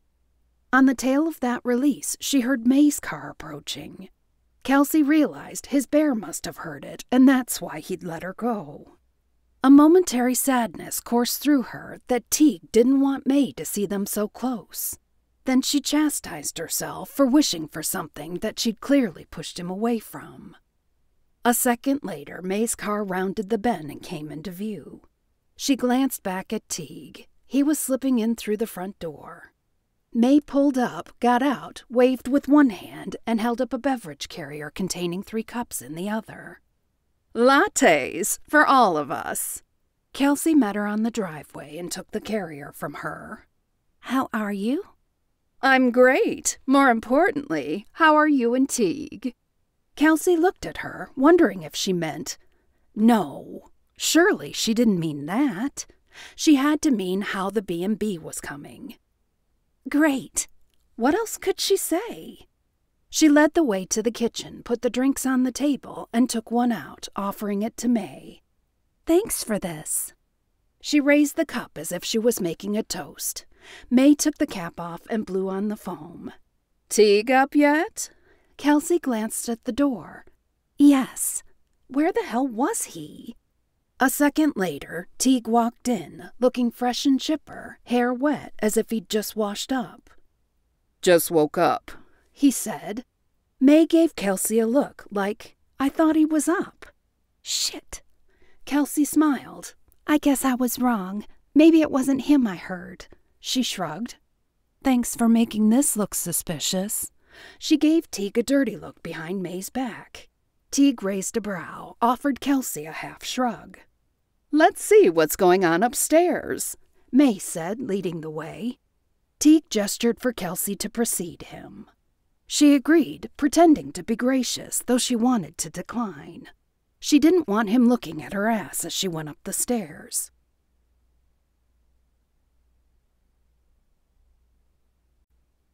Chapter 24. Teague couldn't help himself. He checked out Kelsey's ass and had the best thoughts ever. His cock strained, his bear rumbled, and Teague smiled inwardly. He didn't know what the hell Kelsey's dirty look had been about a few moments ago, but he was going to enjoy his last few days around her, even if she wasn't a willing participant. May led the way, oohing and ahhing about the changes he'd put into place.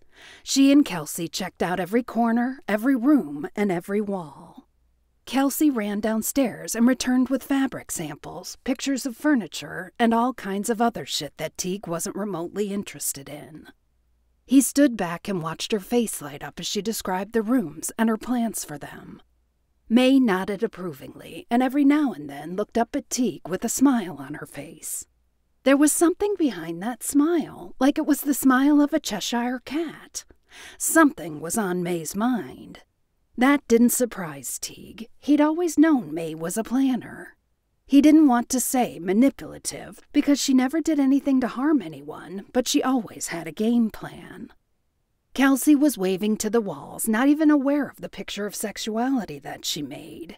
Her hips curved just right, those jeans hugging her body, displaying the ass he'd come to love so much. "Onion ass," he used to tell her. Ass so good it'd make a man cry. Her hips hourglassed out, reminding him of the way she used to straddle him while he held her hips, letting her ride reverse, helping her pump her body onto his shaft repeatedly. Fuck. He turned toward the window to hide the tent he was pitching. He'd better quit this train of thought before Kelsey and May noticed.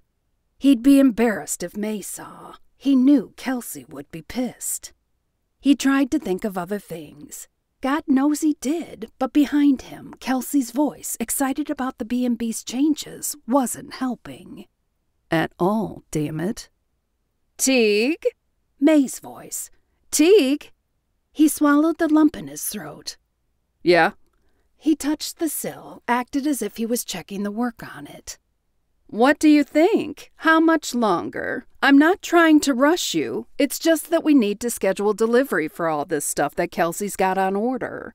Kelsey, when is the delivery supposed to happen? And the interior designer, when is she supposed to be here?" "I haven't made plans for Marty yet. I told her I'd call her on Monday to solidify." Kelsey looked at Teague as if she was hoping he'd have an answer.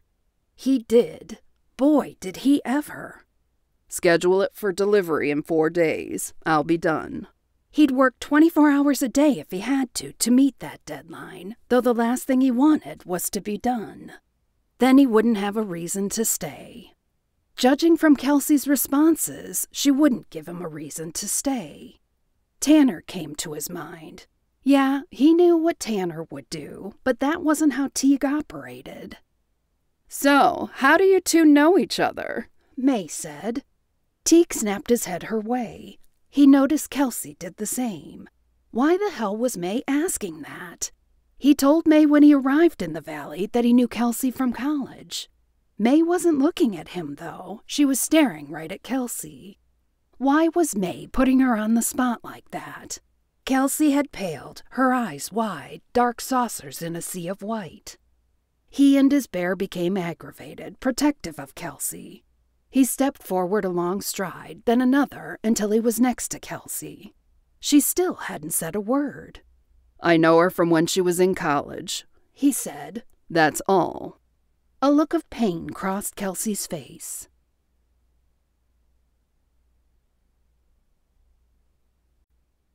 Chapter 25. The way Teague said he knew her from college, and that's all, cut Kelsey. It tore her heart in two. That's all. The words reverberated in her mind, repeating over and over. I guess that was all. And now it was pretty much over. She should cut him from her heart. She'd have to learn how to unlove him. She pushed the emotions away as far back as she could so that she could concentrate on today's business. Then she'd go off somewhere alone and deal with it. "And the tunnels?" May was asking Teague. She turned to Kelsey. "I suppose you should know, since you'll be here full time, there's a series of tunnels that lead out from parts of the building. They go to different locations, the forest, Grant's land, and so on. I'm not entirely sure as I haven't been in them. No one uses them, but I didn't want them found by outsiders." May smiled a mysterious smile. "You never know when one of us will need one. They're designated in the real set of blueprints." "Where are these blueprints?" "Teague has a copy." May looked at Teague. He nodded. The entrances and the tunnels are still intact, he responded, his unreadable gaze on Kelsey. Kelsey wasn't going to talk to him. She wasn't going to let him see how much he'd hurt her. She turned to May.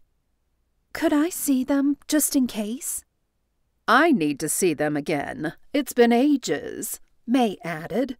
Sure. Teague turned toward the door. Be right back with the blueprints. Actually, could you show them to us? It's much better than looking at them on paper. May took a sip of her latte. I know there are tricks to opening the entrances. After he'd retrieved the blueprints, Teague took Kelsey and May on a quick walkthrough through the B&B. He showed them where the tunnels appeared on the blueprints, then took them to each one in turn. No electricity, he let them know. So if you decide to go exploring, take a flashlight. He was showing them the tunnel beneath the staircase when his cell phone rang, jarring the silence in the room, echoing off the tunnel's dark walls. He looked at the screen. Jealousy pricked at Kelsey. She pushed it away, though it kept trying to return. Tanner, Teague said. Take it. Kelsey and I will talk shop for a few. May led Kelsey out of the room while Teague answered the phone. She smiled at Kelsey. He's almost done. I get the feeling there's an issue with his being here. No, it's not that. It's difficult to explain. May nodded. You'd be surprised by the things I understand, but I won't pressure you for any answers. Why did you bring him here from so far away? That question didn't even begin to tap the flow of questions Kelsey wanted to ask, but it was a good start. He was the right man for the job. No other one would do. May's voice brooked no argument. Now he was going to be gone in a few days after throwing her life and her heart back into turmoil.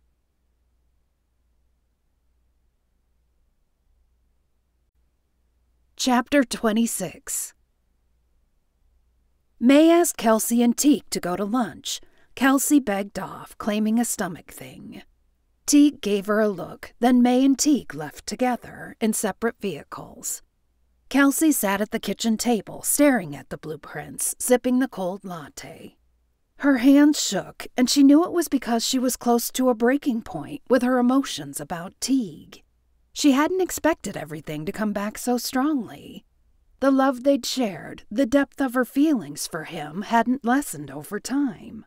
At all. Damn. She pored over the blueprints, staring at the tunnel entrances that were marked with red. Screw it. She was going to go into the tunnels and check them out. Which one of the three to pick? After a minute of thinking, she picked the one under the stairway leading to the second floor. She ran to her bedroom, put some hiking boots and jeans on, then went to the utility room where she picked up a flashlight. As she went back through the kitchen, she grabbed a granola bar, then another, and 2 bottled waters, threw them all in a little backpack, and stopped in front of the entrance. With the flashlight in one hand and ready for an adventure that would get her mind off of Teague, she took a deep breath and opened the entrance, slipped inside, and closed the door behind her. Pitch black and total silence surrounded her. She flipped the switch on the flashlight. Nothing. What the hell? She tapped it against her thigh, then flicked the switch once more. A flickering light came on. She tapped it even harder against her thigh. Ouch, that hurt, damn it. The battery shifted with a rattle. The light became brighter, though. That was good. Stupid me. Should have checked it before I got into the tunnel. She took a step down the tunnel, casting the light on the walls.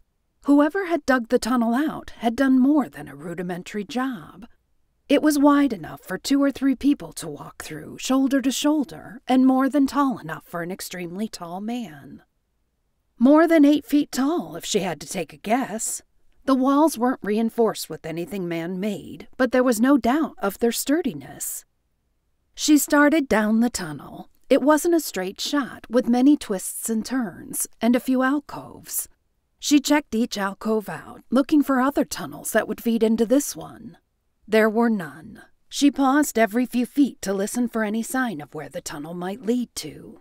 She listened for cars, for running water, for any sounds of civilization. There were none. Maybe it led all the way to the mountains. A rush of excitement surged through her. Who knew how long it had been since anyone had been down here? She was the first one in a long time. She was rediscovering something special.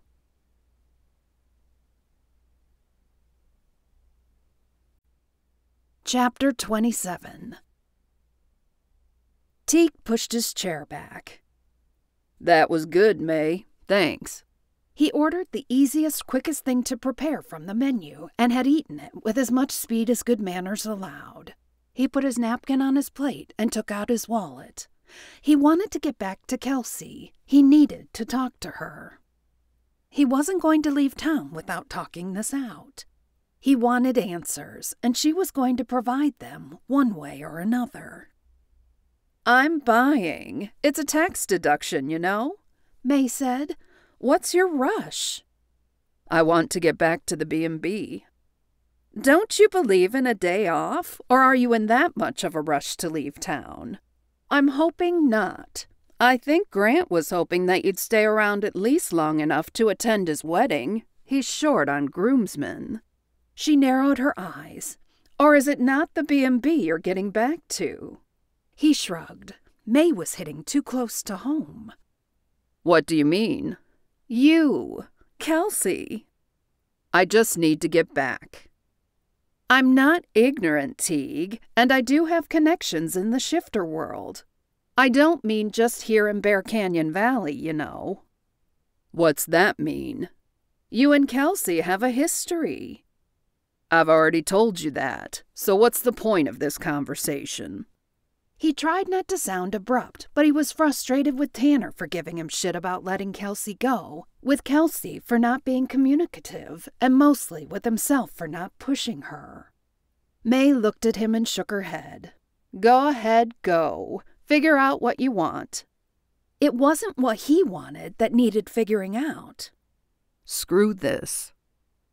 It was time Kelsey did some talking, and Teague wasn't going to take no for an answer.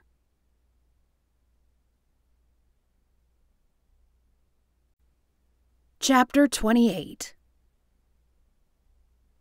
Kelsey had been walking in the tunnels for quite a while. She took her phone out of her back pocket to check the time. An hour of walking. How far would that be? She wondered if it had been close to 5 miles. She had no clue because she wasn't exactly speed walking. She noticed that her phone showed she had no service. That wasn't a big surprise. She was underground after all. With a slight downward slope to the tunnel, Kelsey wondered if she'd possibly been going deeper underground. She should turn around. But why? There was no reason to go home. It was early on a Saturday and she had no plans. What if I'm far from the B&B when I do find the exit? She could always use the phone to call someone to come get her. And how will you know where you are, Smarty Pants?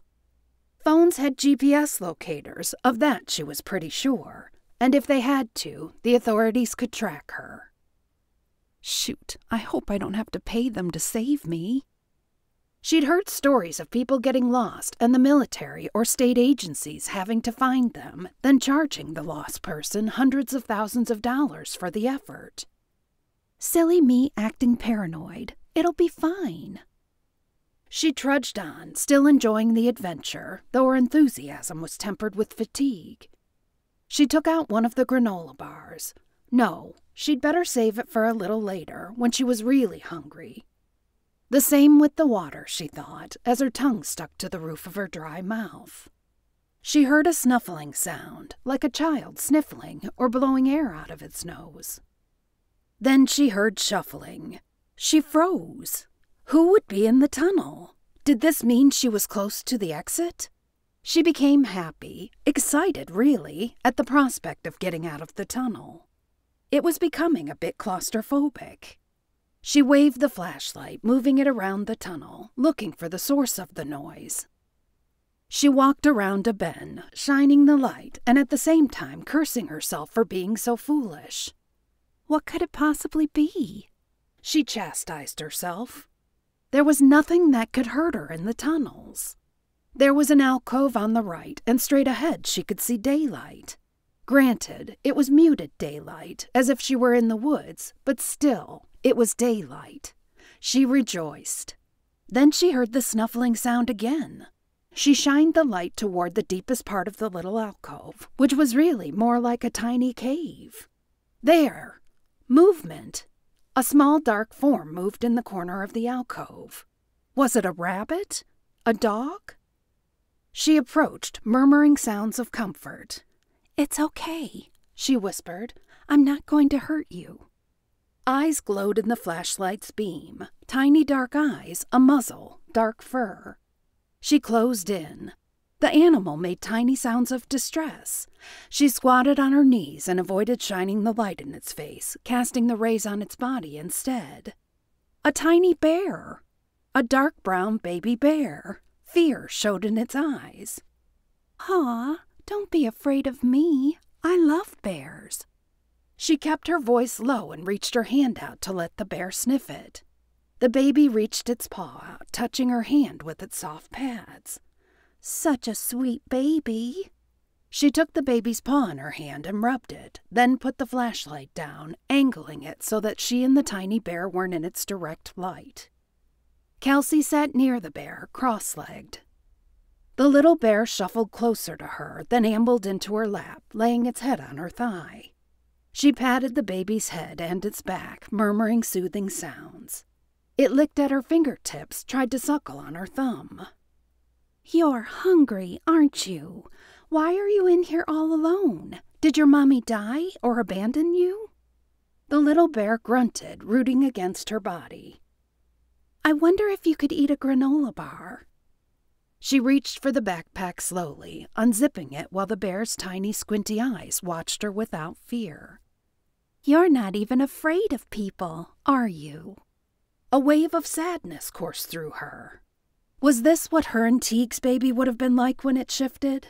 Would it have been born human and then shifted to a little bear at will? She took the granola bar out and ripped the wrapper with her teeth, peeling it back.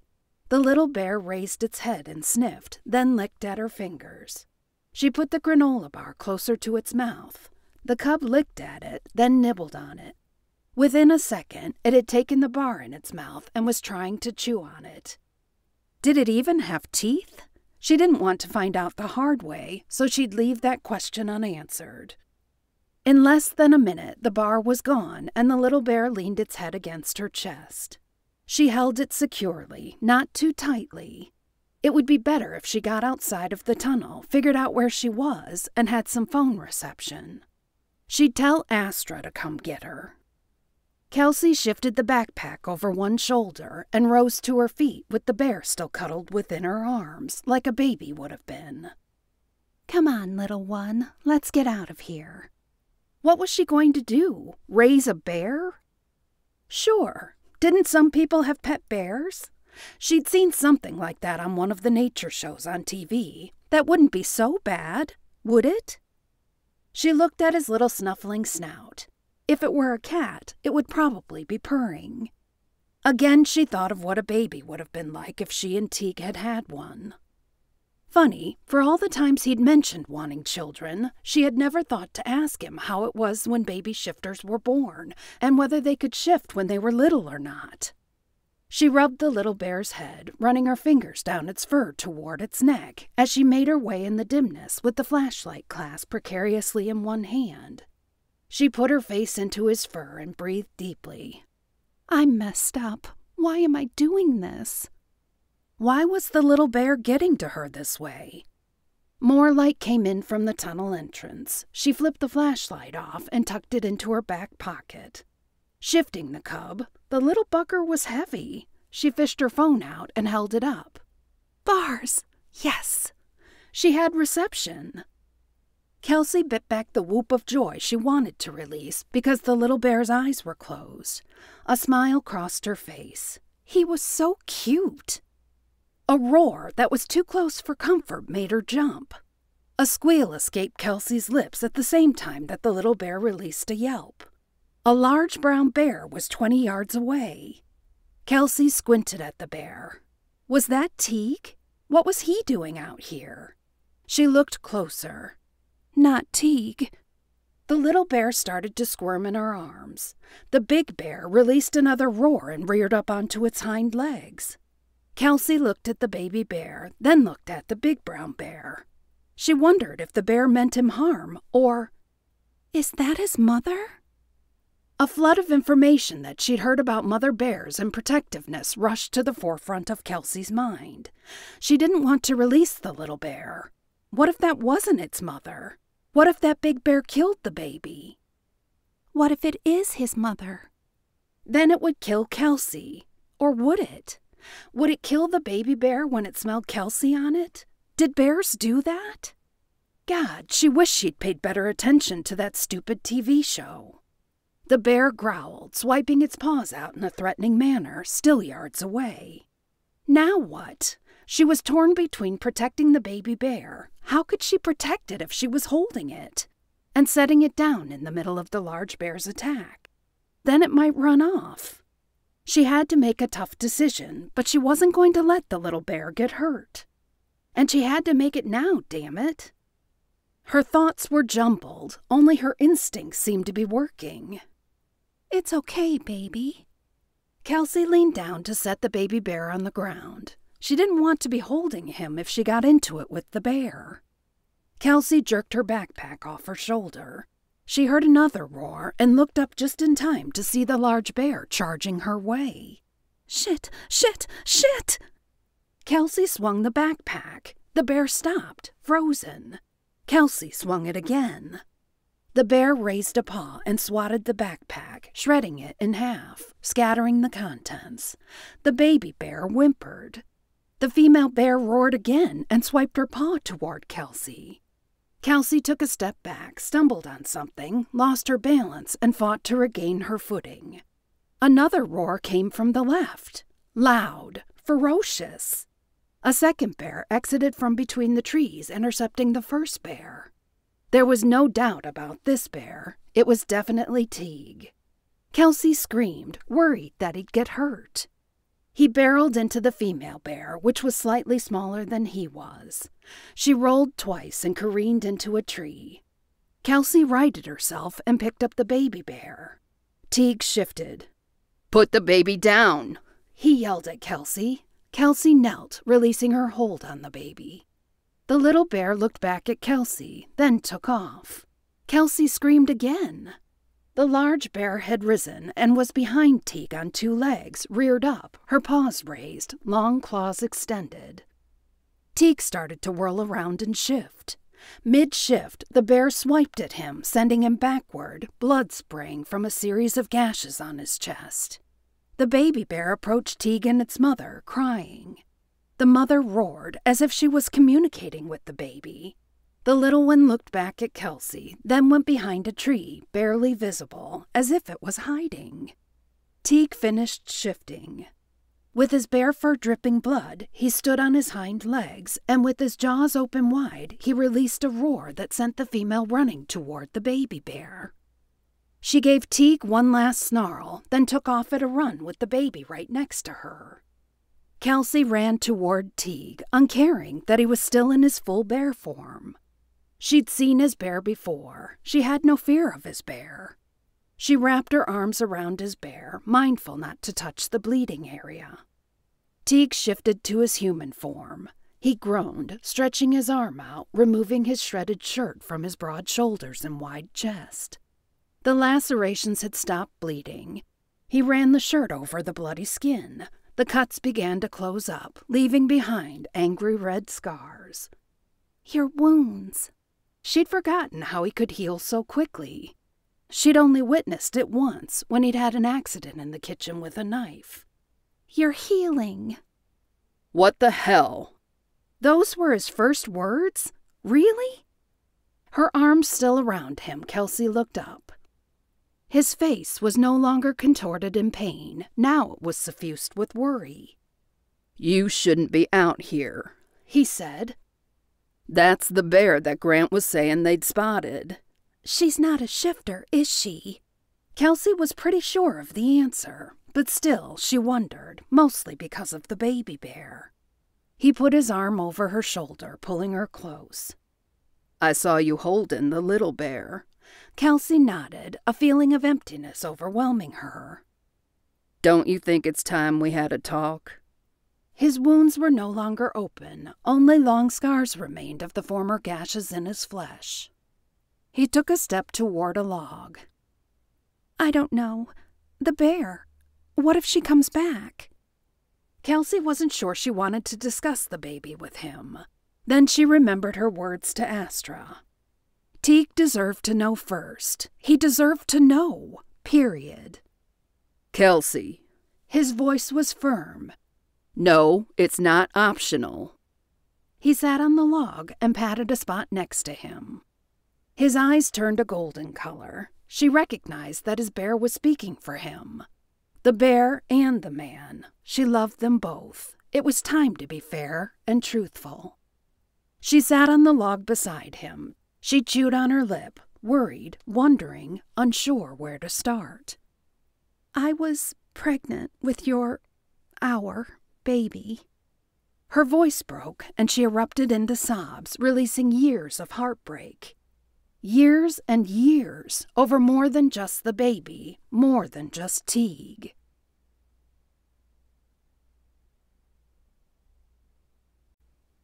Chapter 29.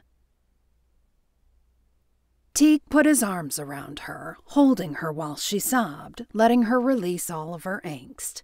He didn't want to tell her, but Teague knew she'd been pregnant, but he hadn't been sure if she knew. She'd never said. How could he begin to tell her he'd kept it a secret? He'd known she was pregnant from the moment the embryo had implanted itself in her body. Its heartbeat had been distinct and clear. And then, a very short time later, it was gone. One moment there, one moment not.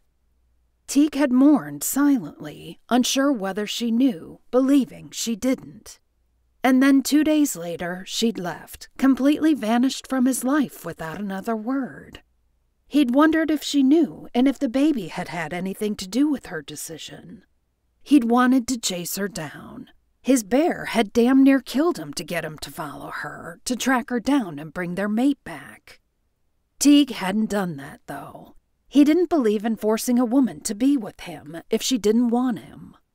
He'd gone to bed every night for 2 years thinking that for some reason Kelsey had stopped loving him, stopped wanting him. He'd wondered if it had something to do with his bear or because of her fear of couple bonding. What was he supposed to tell her? He knew about the baby? He ran his hands over her hair, her back, relishing having her in his arms, even if it was to console her. Her sobs lessened, and the tears seemed to have stopped. With one finger beneath her chin, he tilted her face up, looking into her red-rimmed dark eyes. I knew. He sucked a deep breath in. Her eyes widened. Knew what? I knew you were pregnant, knew it from the moment it happened. Kelsey shook her head, either in disbelief or shock. How? Her eyes became wider and lit with realization. The bear? Yeah, your scent changed. The heartbeat. My bear could tell. You'll hate me for what I have to tell you. I don't blame you if you hate me. I deserve your hate. I'm stupid. Foolish, not worthy of being a mother. She glanced down at her clasped hands in her lap, then raised her face toward his again, as if she was trying to face something that had defeated her. Her lower lip trembled, threatening another breakdown. What the hell was she talking about? No, not a chance. He placed his lips on hers, stopping the trembling, trying to give her some comfort and security. I killed the baby. What? Was she trying to say he didn't want to voice it? He couldn't voice it. It was unspeakable. Pain made a fist tighter than a vice grip around his heart and his bear's heart. I knew how much you wanted children. You lost your parents. You only had Tanner. I knew. And yet... Tell me. I didn't think it would hurt. I didn't think it was a big deal. I went for a bike ride. A part of him wanted to rejoice as well as to mourn. But he'd already mourned the loss of the baby. He'd mourned that along with having lost Kelsey so long ago. He rejoiced in his heart because this meant she hadn't wanted to get rid of their baby. She'd wanted it. It had meant something to her. He didn't want her to suffer anymore. Didn't she know she was the most important thing in his life? She still is, always will be. Kelsey. He let her see his bear, let the bear shine through his eyes. He pulled her onto his lap, bloody clothes be damned. You can't blame yourself. You had no way of knowing that would happen. It means the baby had problems. It wasn't meant to be. It's sad, but it doesn't mean you did anything to cause what happened. Her hands curled on his shirt, pulling him closer. You don't blame me? You don't hate me now that I've told you? Then it occurred to him. Hit him as hard as if he'd been pounced on by a half-dozen super-large shifters. She loved him so much that she was worried she'd hurt him by losing his baby. His heart filled with so much emotion, he had to pull her tight against his body. He didn't want her to see the weakness she created in him. That's why you left? Because you thought I'd hate you? That you'd hurt me? Didn't she know it had hurt him so much more to lose her? She nodded. Jesus, Kelsey. He lowered his head, a growl building in his chest. The bear's desire for its mate was mounting. It was surpassing his own. The bear had been patiently waiting the last few days, not forcing itself on her, not pushing things, but it was overwhelmed by her scent, by the need to claim her again, to make her theirs.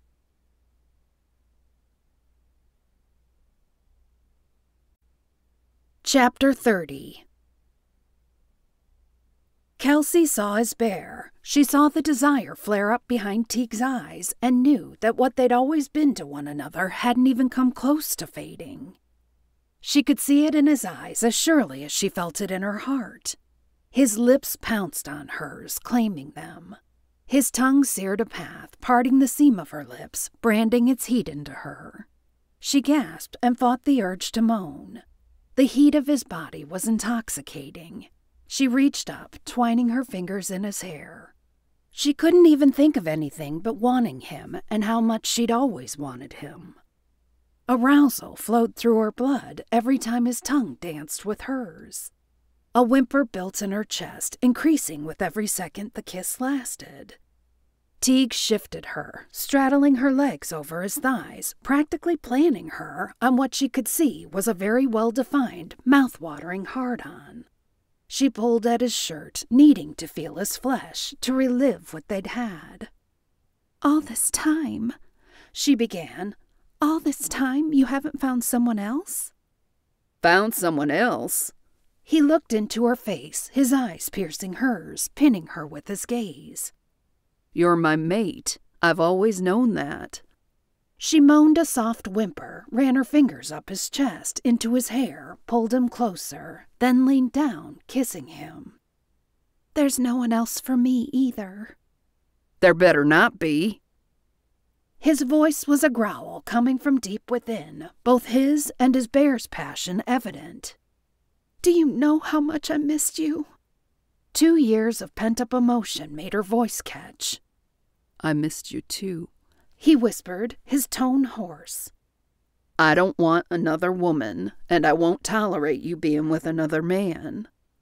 I'd never be with another man. There's no other man like you. There never will be. There hasn't been since you. I should have made you mine long ago. I was a fool for waiting when I've known all along that you're the one for me. She moaned. Is that a yes? It's been a yes for so long. It will always be a yes. It's irreversible. If I make you mine, if we bond. I'm already yours, Teague. Your wounds, are they okay? I mean, I know they look healed, but I don't want to. His lips interrupted her question, his breath hot on her neck. They're very okay. He gripped the neckline of her top and ripped a little tear into it, his nails more like blades or claws. He licked his lips, nostrils flaring, eyes changing to a bronze color. Want to see just how okay they are? The vow in his eyes and his voice promised heaven, climaxes, eternity. Her breath caught, trapped when she forgot to breathe.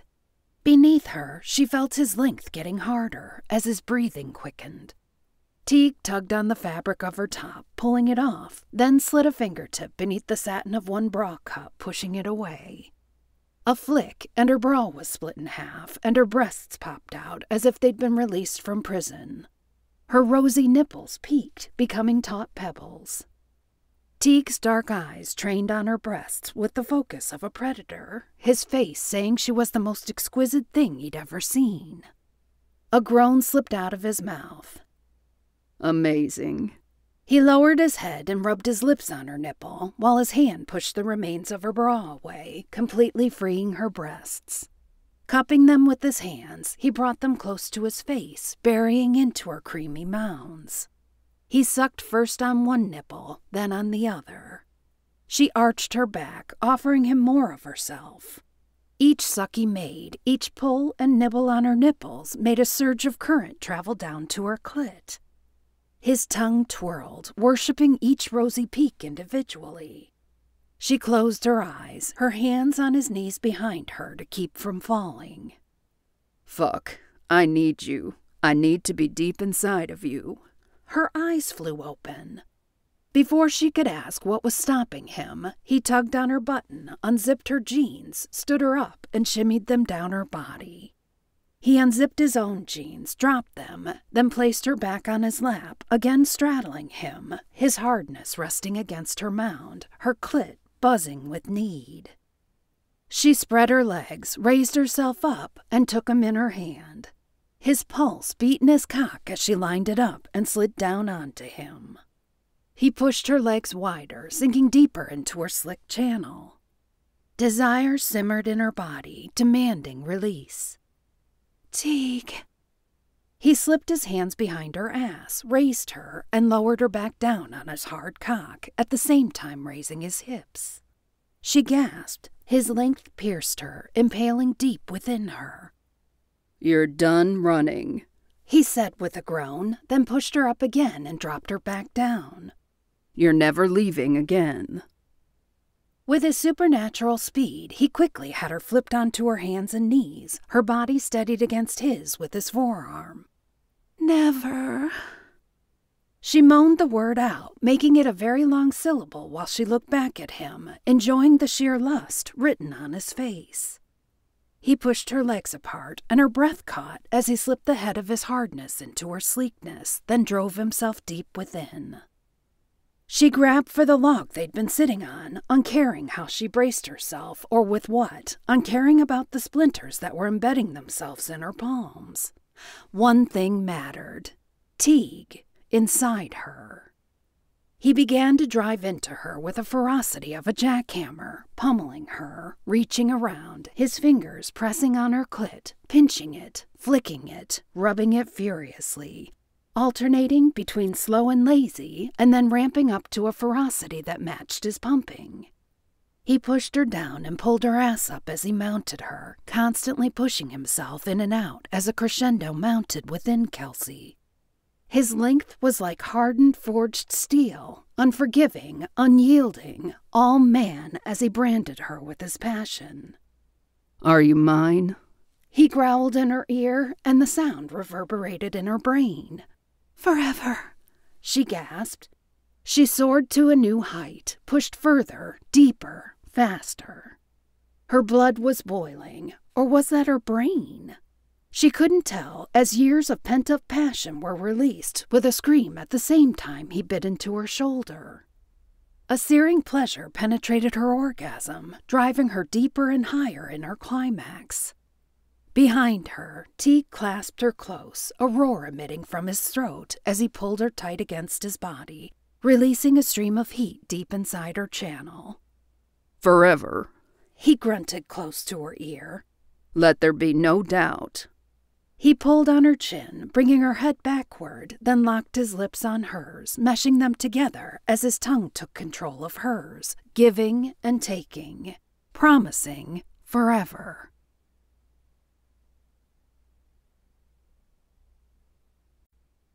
Chapter 31.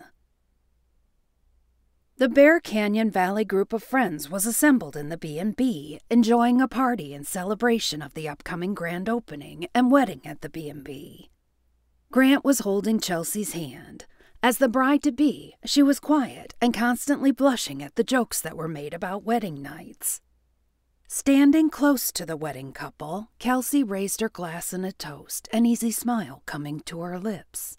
She leaned against Teague, relishing his strength, happy to be a part of what they used to be. He had his arms wrapped around her, his wrists in front of her abdomen. One day, she hoped that's exactly where their baby would be. The work at the B&B was done. She hadn't talked to him about his plans. She wondered if he was going to leave right away. Marty, the interior designer, toasted with Kelsey.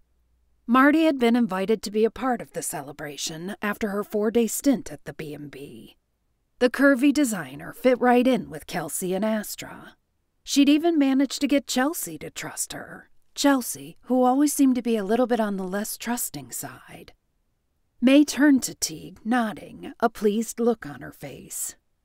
"You met the deadline, and it looks like you got more than you bargained for." She indicated Kelsey with a glance. Teague squeezed Kelsey. "I don't think there are ever coincidences with you around, May." May turned pink, the color rising up through her olive complexion. "I'm not sure if that's an accusation or not." Kelsey elbowed Teague. "It's a thank you. Show your appreciation." His breath was warm on her cheek. The spot on her shoulder where they'd been couple bonded was pleasantly warm, sending waves of sensations and desires throughout her body. "Sure is. Thank you, May." Teague leaned in and whispered in Kelsey's ear. "Wait until I thank you later." Kelsey felt the heat and intensity of his promise flow through her body, ending up right below her navel with a jolt and a buzzing current. Promises, promises. Kane and Astra walked in, a large crock pot in Kane's arms. "How about a little soup, beer cheese soup?" Astra said. "Made with the electricity I've become so attached to." Kelsey stole away from Teague to give her friend a hug. "Things seem good," Astra whispered. "I heard that," Kane offered. "Hush." Astra laughed and kissed Kane on the cheek, her hand caressing his massive arm. "You and your bear hearing." Then she pulled on Kelsey's hand, taking her into the hallway. "Things are good," Kelsey said. "I think." "You think?" Astra kept her voice low. "Yeah, well, I mean, we haven't made definite arrangements or talked long-term, but—" "You've bonded," Astra said. "You can tell?" Kelsey gave her a quizzical look. "Really?" Astra nodded. "Are things different now? I mean, you know, your senses and stuff?" "Yeah, very. Yours were too?" "Seeing, hearing, scenting. Yes, very much so. I wanted to be sure it wasn't just because of my gift, but because of the couple bonding." "No, it's not just your gift. It's happened to me, too," Kelsey confessed. "It's taking a while to get used to." She had thought of talking to May about it, but she was hesitant. She was glad that Astra had brought it up, glad she wasn't going crazy when she'd become aware of her heightened sense of smell, hearing, and vision. "What are your plans, Teague?" Grant and Chelsea walked up holding hands. "When do you leave town?" Kelsey felt Teague stiffen behind her, his arms tightening around her. She stopped breathing for a second. They hadn't made definite plans. She should have asked. She cursed herself for letting her emotions run away with her and agreeing to the couple bond. He had promised her forever. How would he pull that off? She didn't want to leave her new job and friends who were becoming a family for her. "What's on your mind, Grant?" Teague was clearly not answering. Was that because they hadn't discussed it, or was he avoiding the issue? "I have some work that needs doing. I thought you could start on it and maybe wrap it up while we're on our honeymoon." Grant looked down at Chelsea, a secret-keeping smile creeping into his face. Maybe a nursery, too? What? May squealed and ran to hug them. Hey now, relax. Grant laughed. I'm not making an announcement or anything. Kelsey held her breath, lungs burning as she waited for Teague to answer. I think I could stick around for a while. Kelsey let her breath out with a large, very audible whoosh. Nervous? Teague whispered in her ear. Kelsey turned around to face her man and his bear. You're a scoundrel, and you'll pay later. I'll have to torture you with my tongue and hands in a few choice places. The bear's eyes flashed an amber color in the depths of Teague's dark eyes, his love for her a glowing light. She stood on tiptoes and whispered in his ear. I was never nervous. Much. Later that night, everyone left the B&B, leaving Kelsey and Teague alone. Your room or mine? Teague asked as he cupped her ass, pulling her close.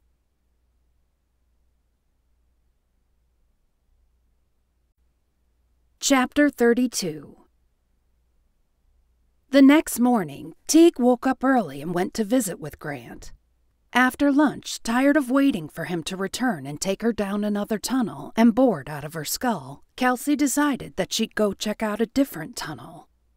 This time, she wasn't going to be dumb about it. She brought a rifle Teague had left at the B&B. She didn't think she could actually kill a bear, not when she loved one so much, but she wasn't willing to risk her life. The entrance she chose led out of the basement, hidden behind a cupboard shelving unit. As Teague had shown her, she released the latch, pushed on the second shelf from the top, and the door swung wide. Here we go again. She turned the flashlight on, with new batteries in it, thank you very much, shouldered her backpack, and took a step in. Like the first tunnel, this one was full of alcoves, twists, and turns. It felt like it was going upward. She walked forever, it seemed. Her phone said she'd been at it for an hour and a half. Ah, light. Her legs were sore, her thighs burning from the climb. She hadn't realized how steep the tunnel had gotten until her burning muscles protested. She crested the top of the dark tunnel and gasped at the view. She was on top of a beautiful hill that overlooked the valley. Wow, she whispered at the majestic beauty of the vista in front of her. I guess you didn't learn the first time around, did you? A voice she knew only too well asked. She whirled around. Teague. What are you doing here? He wrapped his arms around her.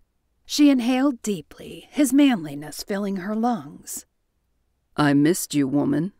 The rumble in his voice identified that it was his bear communicating. I was exploring. I guess some things I don't learn the first time around. That's just one of the many things I love about you.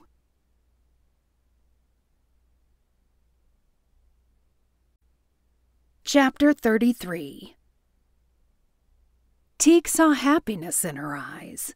She stood on a rock and put her arms around him. She kissed him, a gentle brush of her lips against his. The touch sent him and his bear spiraling into desire and overwhelming love. A vice seized him from within as he studied her, rememorizing her features as if he'd ever forgotten them, which he hadn't. I can't live without you. I won't live without you. My bear won't live without you. I know you feel the same way. Now that we're bonded, I guess we have some things to iron out. Like where to live. Do I have a say in that? I'm hoping you'll say right here in the valley, Teague said. She smiled, brightening her face, wrapped her arms around his neck, and pulled close to him, their bodies melding. A low moan slipped from her lips. A throbbing started in his cock, his erection pulsing and straining at the sounds she was making. Damn, baby. He pulled on her shirt, tugging the fabric over her head, then dropped her pants and panties with a fierce yanking while she slipped her shoes off by standing on the heels. She stood naked in front of him, a goddess in nature. Her curves, rosy peaks, and dark-trimmed triangle were like beacons calling to him. Her scent was rich, announcing her wetness and readiness. He sat her down on the rock, using her clothing as a buffer against the chilly stone. Spreading her legs, he placed her on her back with tenderness, then knelt and put his face close to the heat that rose from her sex. The glistening wetness verified what he had scented and made his mouth water with anticipation. She was hot, ripe, ready. He spread her lips with his fingers, then unhooded her clit with a quick swipe of his tongue. She was quivering. He dipped a finger in, and she arched her body upward, begging for more.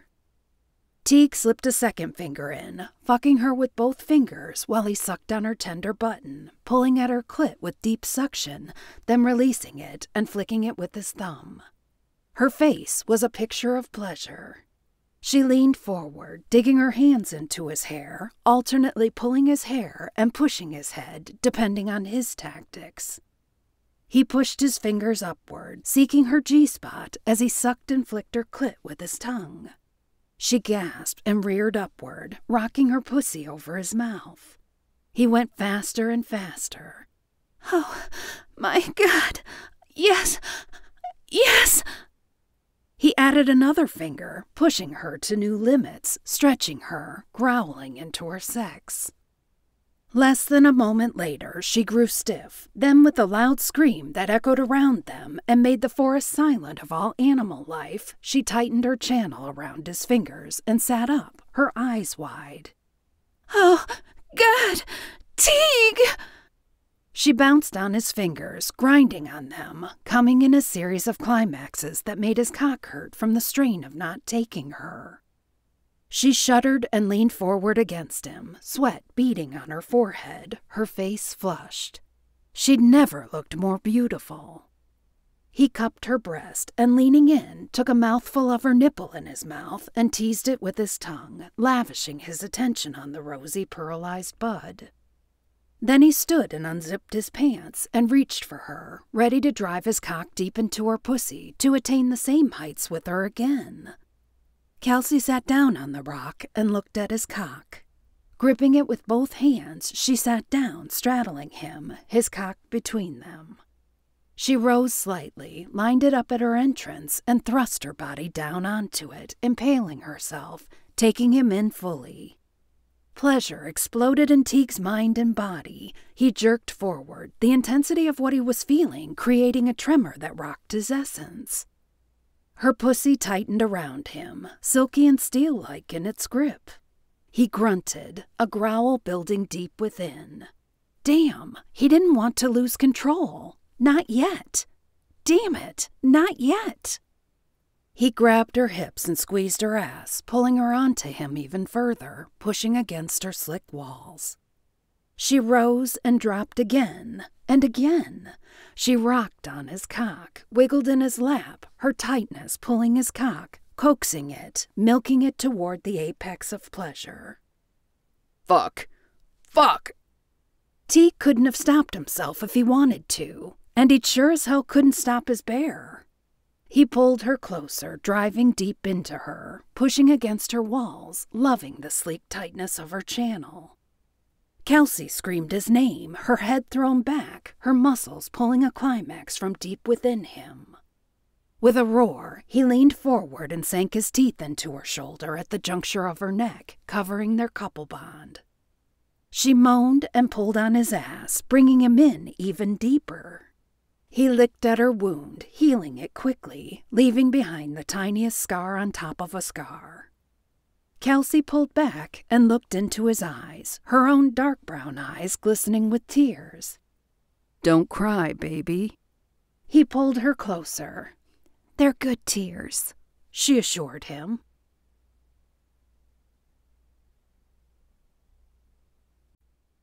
Epilogue. Kelsey and Teague stood outside the private dining room. It was reserved for a special occasion, a planning dinner for Grant and Chelsea's wedding. Kelsey was starting to think that they had these planning dinners awfully often. What excuse would they come up with after the wedding to have their get-togethers? Everyone else was already inside, and the sounds of merriment floated outside the door. Ready to go in? Teague took her hand. Are we ready to make an announcement of our own? Let's don't steal anyone else's thunder. There's no reason to. Kelsey brushed his lips with her fingertips. His bear glowed in his eyes, responding to her touch. They walked in. Marty saw them first. She waved at Kelsey. Chelsea beckoned them in. Come on, it's just getting good. We're looking at who's accompanying whom. Or is that who? She giggled. Well, whatever. Who is coming with who? Oh, shoot, I did it again. Her blush could probably be attributed to the almost empty wine glass in front of her. We're sorting out who has a +1 for the wedding. She looked at Grant. There, I did it. Grant kissed the tip of her nose. You sure did. Yay! Marty applauded. We're way behind on the wine consumption, Kelsey said with a laugh. I guess you're my +1 for the wedding? She looked at Teague. That should be a no-brainer. Did someone say +1? They all turned toward the door. Tanner, Teague said. I didn't know you were coming. Tall, strikingly handsome, with good looks that rivaled Teague's, his brother walked into the room, eclipsing the entrance with his broad shoulders. Teague gave his brother a hug. Tanner turned to Kelsey. He'd grown a beard since she'd seen him 2 years ago. It's about time Teague woke up and claimed what was his. He wrapped her in a hug, then looked at May. Told you I'd make it before the wedding.